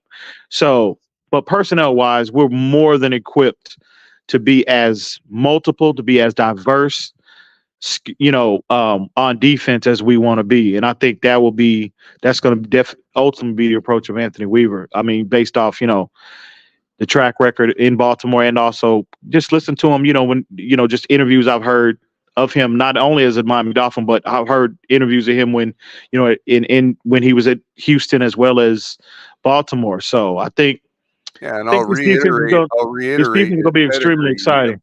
Yeah, I'll reiterate his pedigree. I mean, he just came from John Harbaugh. He's worked under Mike Pettin, Doug Marrone, and Rex Ryan. Rex Ryan as well. That Doug Marrone and Rex Ryan defenses were always good, dude. So I don't give a shit. And we know Ravens have always had a good D. The thing I'm continuing to look out for the entire process of this 53-man roster breakdown is this D line. Because I think they're going to carry one more guy. And I think that has to do with the scheme in which Weaver's going to emphasize on. So, and we're going to get into that in another episode because we'll break down the linebackers next time and then finish off with the defensive line in the final episode and round out with special teams and quarterbacks when we do the D line as well. Because to me, they only carry two quarterbacks. To me, they're going to roll a dice with two quarterbacks, which isn't really rolling dice. I feel like they brought in Gavin from UTEP in this year to not just compete with Skylar Thompson, but give them options to play Skylar Thompson not being on the 53. And if he doesn't make it, which I don't know if he will, he's got talent and a lot of teams see it too. If he doesn't make it, they could settle for Gavin as the third quarterback, right? Which I'm not happy about. I would rather have Skylar be it. But to me, more importantly, I need depth on my O-line. I need depth on my D-line, and those are far and away more important, which I still got to do O-line. I still got to do D-line. I still, I'm saving the trenches for the last two episodes. So, Very good. When are you gonna the D-line? When are you gonna when is that show coming, Cap? I typically do them every Sunday, so probably next Sunday I'll do I don't know what. Well, I'll decide whether linebackers, D-line, or O-line next Sunday, right? So we'll figure that out. I'm probably going to do. You got room on your staff, bro. Hey, man, if I don't have anything, hit me up, bro. I'd definitely love to chime in with y'all boys, man. I will definitely. You have an open invite for that episode. I will make it happen. And so real quick, let's just go over it one last time. The Dolphins carry only 4 safeties this year because of the 7th cornerback that they're going to carry. carrying the total the same amount of 11 DBs that they did last year. They're just going to carry one less safety and one more corner. And the reason being is because Nick Needham can play safety. Now, for our safeties, we have Jordan Poyer, we have Javon Holland, we have Elijah Campbell, and we have the rookie that they drafted, Patrick McMorris. Being the first cut on the entire DB list is Patrick McMorris for the addition of somebody else potentially. Corner, and that leaves Mark Perry and Jordan Colbert on the outside looking in, both UDFAs with potential high upside. Now, the next room is cornerbacks. We have 7 of them. We have Jalen Ramsey, Cam Smith, Kendall Fuller, Kader Kohu, Nick Needham, and Sirani Neal. And finishing off, making his triumphant second-year comeback, is Ethan Bonner. That giving us our 7 cornerbacks, leaving Jason Marte as Isaiah Johnson and Storm Duck on the outside looking in. So interesting. Ethan Bonner sounds like a guy that's a superhero in another, like at night. You know what I mean? Oh yeah, yeah. I like Ethan Bonner a lot, man. I can't wait to see him too. Got a lot of high expectations for him this year. Well, he's kind of like a lot of the guys that we've seen kind of work out around here. They get limited snaps. They make the 53. They get limited snaps. And when they're out there, you notice them. And you're like, damn, who the hell was that? Oh, shit, there's Ethan Bonner out there lighting motherfuckers up, batting down passes. You're like, shit, this guy, I see why he made the right team. next to Jake Scott, man. That'd be really nice. Real quick, Cap, if I might jump into the chat real quick. But I see an individual that I generally don't see eye to eye on, but he has, for the first time in quite some time, he's got an actually legitimate question. ABAB, by the way. He says, will Phillips be ready for will Phillips be ready when the season starts? Right? Phillips, Chop, and Kamara. I'm assuming like he's saying who starts? Who starts? Who would be there? Yeah. Who would stand in? That I think that's a good question. Go ahead, Cap. You answer first, I don't think so. I think the Dolphins are going to play it safe, and rightfully so. I would rather the Dolphins be 125 million% certain on Phillips than risk what I believe to perceive as probably one of the best players on this football teams and upside. Achilles is very dangerous injury to come back from. I would say probably before whatchamacallit, the bye week, but I wouldn't even be surprised if it took till the bye week. Yeah, I don't have any expectation of Phillips or Chubb seeing him the first month of the season. Once we get to October, we can start to have that conversation. But if it was me, no, I'm going to err on the side of caution with both of those players, because again, you want them at full 100%. For that stretch run come December. You know what I mean? You don't want to repeat of what we saw now. Like, who knows? Chop Robinson might come in and start and really take off and kind of, he might cement himself as a guy, and all of a sudden we're not really focused on Phillips and Chubb. We kind of give them a pat on the back and say, well, look, take an additional month off. You know what I mean? It could happen. I believe in Chop Robinson's ability. I think him and Jalen Phillips, obviously, they're 1A and 1B in terms of talent, most talented players at that position.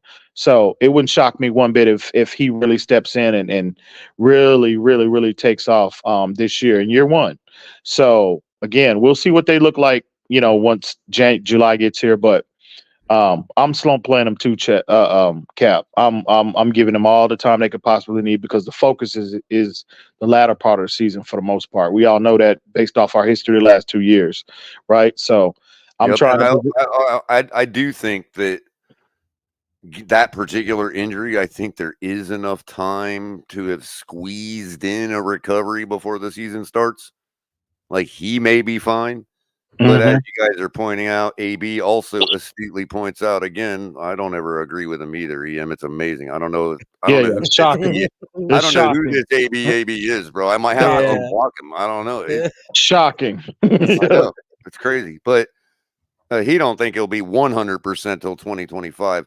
It might be stretching it a little bit, but he's not wrong in the premise. Is that look, even if he knows he's ready to go week 1, given that we got Chop and the reasons we got him and all that, and given like I kind of believe, have a certain amount of belief in him, like you know what I mean. So I'm not worried that they don't get him right back in. But given Mike McDaniel's common MO, even when Jalen Phillips is 100%, which I would estimate to be maybe week 2, Mike McDaniel's going to add 3 weeks to that at least. For good reason. You know what I mean? You know, the more healing, the merrier.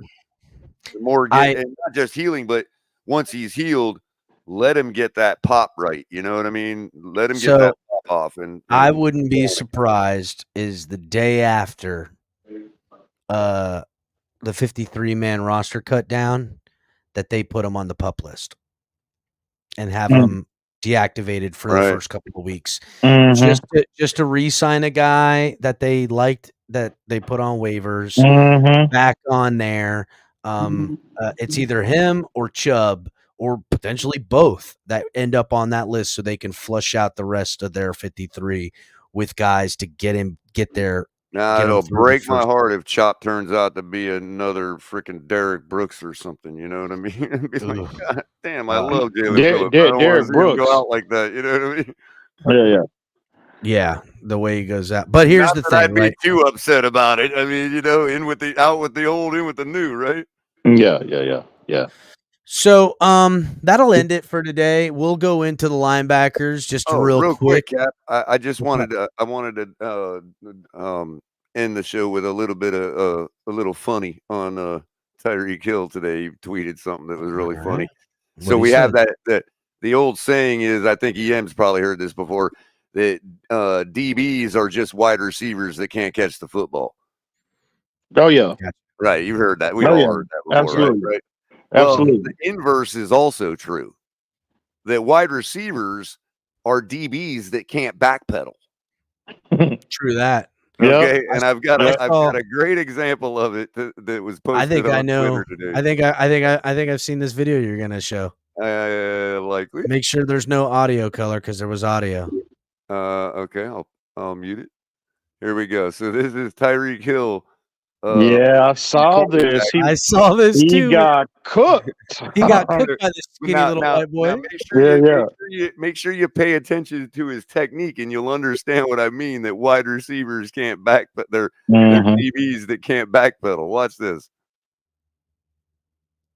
Look at turned around already. Look, turned around again. Oh my God, man! Look at this. He twisted his hips twice rather than keeping them open, dude. Let's watch that again. Never backpedals one bit. Look at that. Already turn again. Hey man.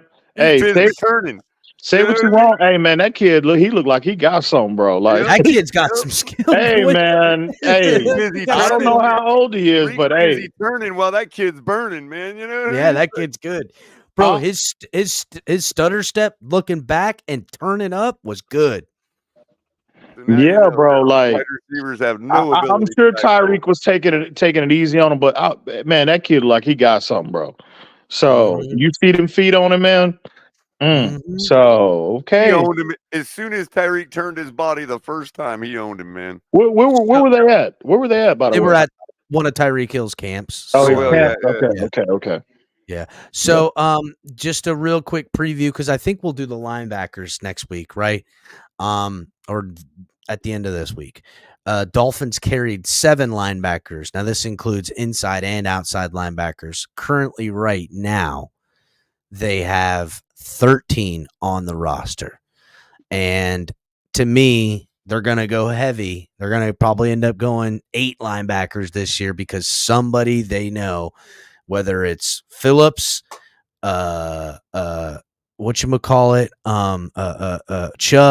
or even Cameron Good, who I think will be back before then. 1 or 2 of those 3 guys are ending up on PUP, and probably all 3 don't play week 1. So they're going to need to carry depth in week 1, week 2. And I mean, dude, we got fucking Jacksonville with Trevor Lawrence coming out healthy, looking to crush all the narratives. And I don't give a shit what anybody says, right? I hear this all the time. Trevor Lawrence sucks. Trevor Lawrence is a damn good quarterback. I don't think he's the most technologically, small window throwing type of quarterback like Tua is. Technician, that's for sure. No, he's not a technician, but I think the young man has a lot of heart. I think he really loves playing football and wants to win a lot of games and has significant amount of legs and arm on him to do so. Whether he'll I'd comp into a little bit better at Ryan Tannehill in his younger days.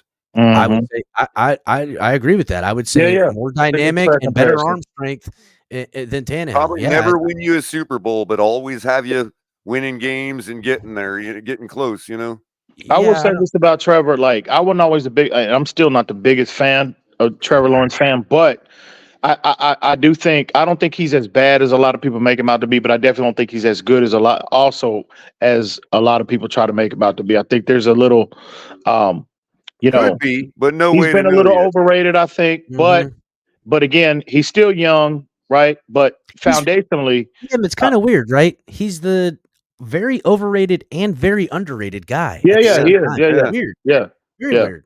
Just but he's got, on, but foundationally for any person, like if you're in a good mood or a bad mood, But ask me about Trevor Lawrence on any day of the week. I'll give you 2 different answers, man. But foundationally, I understand the from the Jaguars' perspective. I understand the intrigue because he's got every trait that you want. So that alone, that'll give him their division till he got hurt, bro. Let's be real. Yeah, for sure. That is true. That is true. I would say the year before, and they were on track to compete for it when he got injured. And I think they'll be right back in the mix. And I think that they're looking to come out, some kind of way against the Dolphins, right? So we'll see. Damn, Black Sheep goes, Trevor is Jay Cutler with legs. Damn. That's fucking really good. That's really good, dude. That's almost exactly. Jay Cutler again. Early year, Jay Cutler. Yeah. His early years, right? I think Jay Cutler was a very good player for about a 3-year, 4-year window there, right? Yeah. So right up to the point he decided to do to whatever he was doing on the sideline. On the sideline, the NFC Championship game that year. He wouldn't get back out on the field for whatever reason, right? He felt like he was a little too hurt. Flaw that Trevor doesn't have, I believe. Yeah. Oh, I agree. I agree 100%. Cutler did have a fucking cannon on him, though. Holy shit. Oh, arm talent. Well, he was the one that beat the Patriots for us with Gase. Remember? Dude, have y'all ever heard Omar Kelly? He had basically he kind of relieved himself every time he talks about watching Jay Cutler in practice. Ball, like he's always. I remember now. Yeah, he's goo gaga over Jay Cutler in practice now. Once Sunday comes, that's a different story. Well, because he as soon as he's got pressure in his face, he takes his eyes off downfield and looks at that pressure. And he's like, "Fuck that." Yeah. He But practice, like he said, Jay Cutler, practice player, is like the best he's ever seen. Yeah, once he knows he can't be touched, he's fucking slinging it. Yo, I got the perfect comp for Jay Cutler. You remember remember Dave Chappelle's partner? What was his name? Jim Brewer or something like that? Oh, fuck yeah, he does look a lot like Jim Brewer, doesn't he? Jim Brewer with an NFL arm. That's Jay Cutler, man. Bro, Jim Brewer and him look a lot alike. They got the bags under the eyes, the full nine. Man, or like the same. I'm just here to play football. They do. Right. What up, man? Yeah, fucking Stony. All right, so we'll do linebackers at the next Sunday or this Sunday coming up. Again, I think they're going to carry, one more than they did last year in the linebacking unit, and we'll break that down as well on Sunday, as well as updating the news. It's usually how we do it. We update with the news, and then break down in the latter half of the episode the position group. Maybe we'll be getting some surprising news here in well, the there'll be coming. more shows in between now and then. Absolutely. Yeah. We'll get Yeah. some news here relatively soon. Yeah. So you never know. Well, there might be either tomorrow or Wednesday. Tonk TMI gonna do his show. I know Ali's got a Broken Takes episode coming up. We got Shake coming on Fridays with the panel and everything like that, and just gonna be mixing it up all week. Gonna Where's not do as where's everybody at tonight though, Cap? I mean, well. no crypto. Where's that guy? I don't know him that well, but I think it was by the rabbit something. I don't know him. Gotta There do might be him another in dirty. show going on. Honestly, somewhere tonight. I didn't post the link in They go in to the group everybody chat. else. Yeah. Color kind of just came up here, and really, you were the only one that got the link tonight. Em, look at that. But I Okay. ain't even seen any of them in chat either. No, they've all been in chat. I seen them in here earlier. Yeah, they've all been. Yeah, they were here earlier. But yeah, honestly, I wasn't gonna go this long. I'm surprised it's been going on for 3 hours. It went by really quick, actually.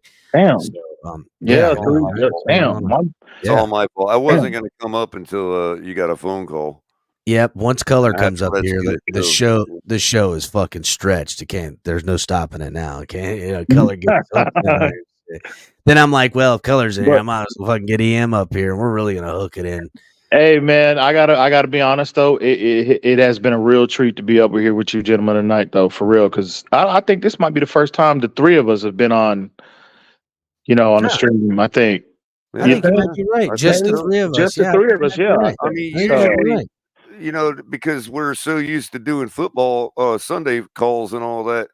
Cap's been going on Sunday evenings, and like I'll pop in and kind of just chilling. It'll be like an hour or two long, and that's it. That's how we've always worked.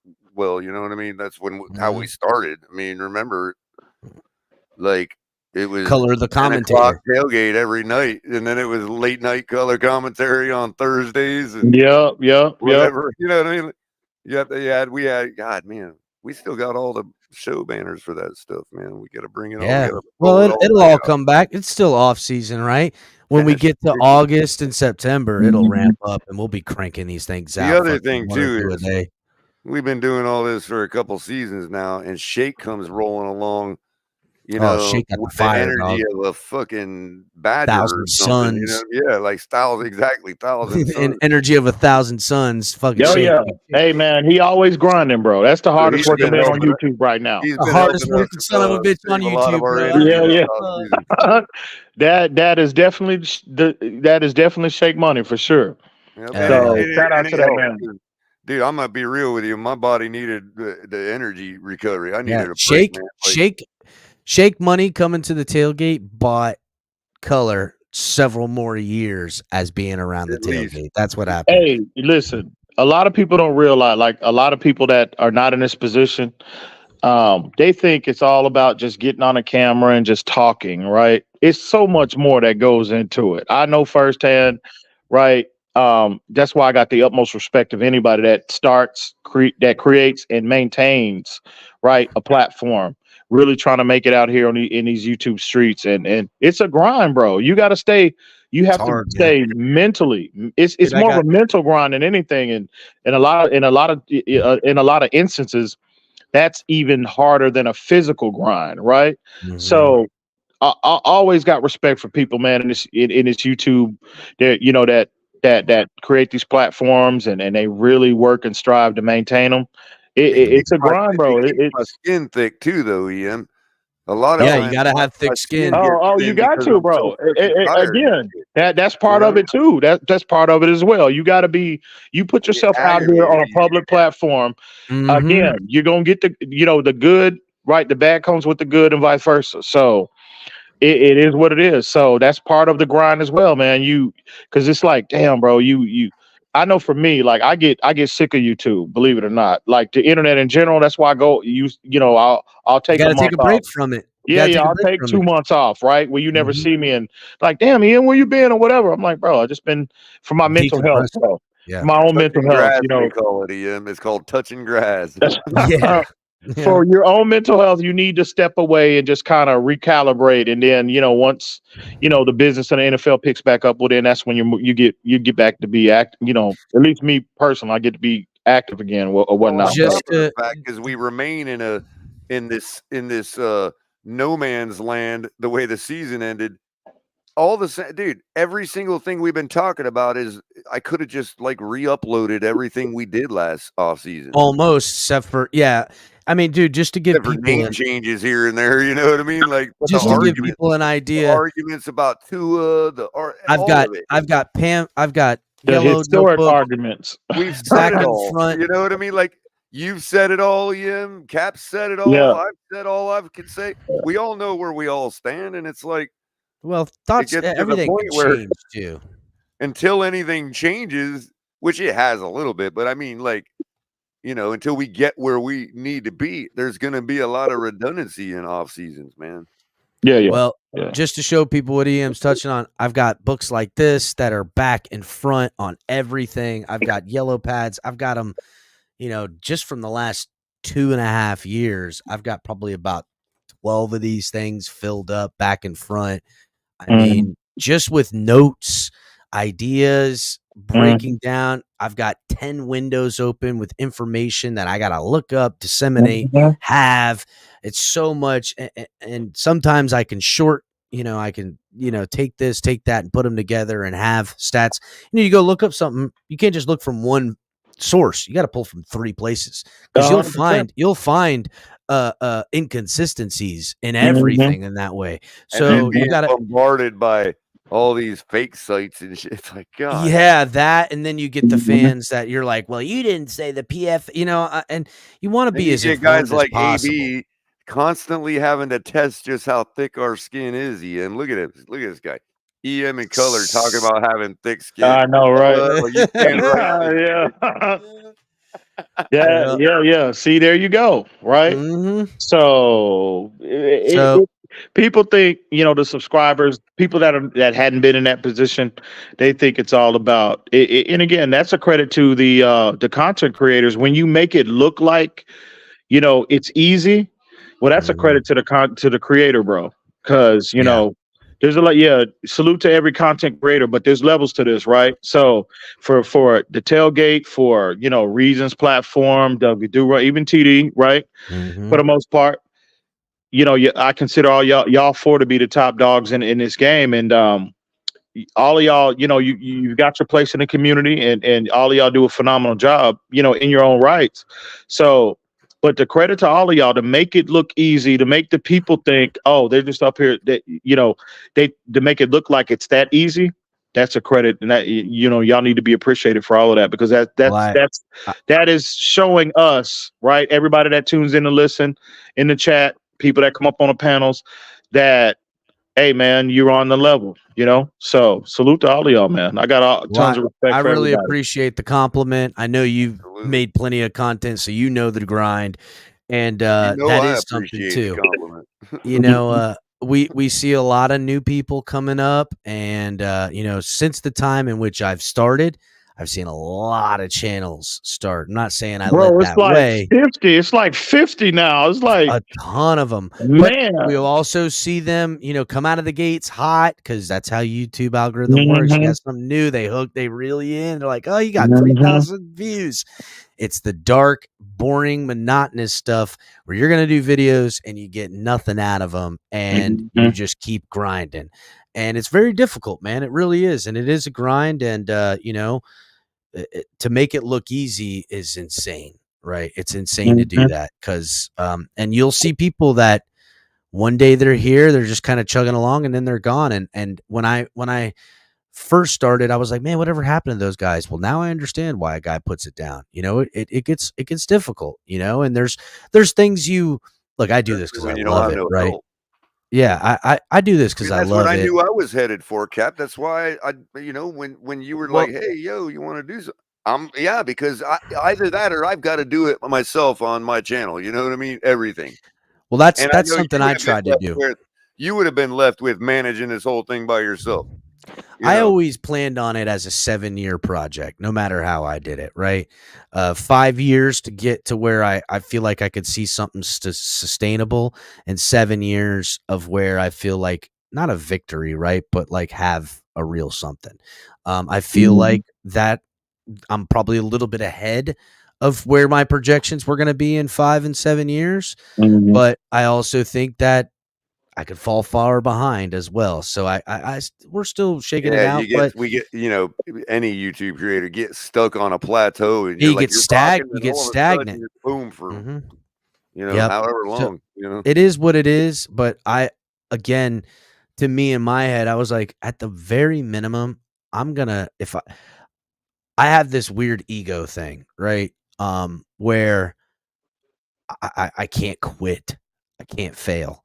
And it's not something to at the behest of other people or failures and I'm better than them. It's more like the embarrassment of failure and my competitiveness won't allow me to take that loss in a way in a way that's untasteful. Like if something had to take me away from here, that'd be different. But Mhm. me just not finding the energy or time for it, that'll never be the case, right? Like it is that I need rest, but that you'll never go whatever happened to El Capitan Yeah. unless something tragic happens. And So you I gotta have figured that. You gotta have that drive, Cap. absolutely, Just buddy. like in life, bro. You gotta have that Mhm. drive. Anything you want to be Absolutely. successful in, you have to have that drive. Without it, you're gonna fail, no matter what you do. Business, the 100%. gym, your Hundred wife, percent. your kids, your 100%. everything Hundred takes all percent. that.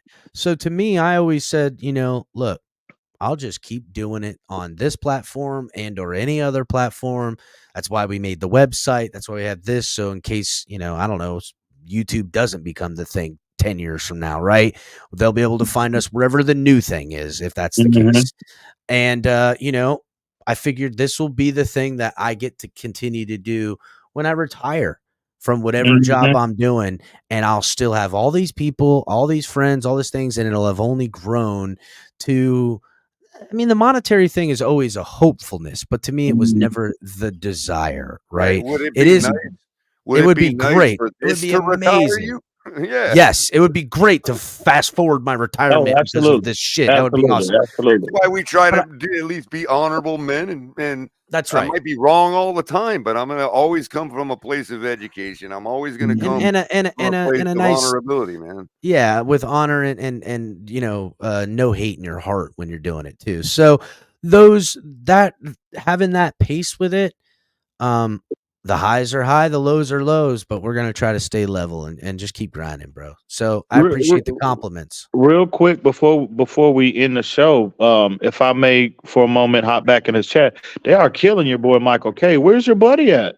Cap, they are Michael killing K. him in the chat, bro. Michael K was in here earlier. I'm He seeing actually. poop stain references about him. Oh no. Man, they are, bro. They said he's a Oh yeah, diaper stain. Liz don't care for Michael K. in the Wow, that is crazy. Yeah, Michael For K good does reason. have a dirty mouth and dirty underwear, so he gets Yeah, his own. So that is crazy, man. That is damn, hilarious. Liz is He calling him a needles the dirty hell old out of her, perv, dude. I don't know dude. why he does that, man, but he Uh, needles the hell out of her. Does she have some like inside information on him, or did he slide in her DMs or something? Or No, is but he he just? said some incendiary stuff that shouldn't be She said to said she women called before. him a dirty old perv. Like Yeah, I don't know, man. he had said some stuff to her that shouldn't be said to women. We'll just put it like that. And Oh, we Michael corrected K him. would never. Yeah, No, we like, what do you corrected him. mean?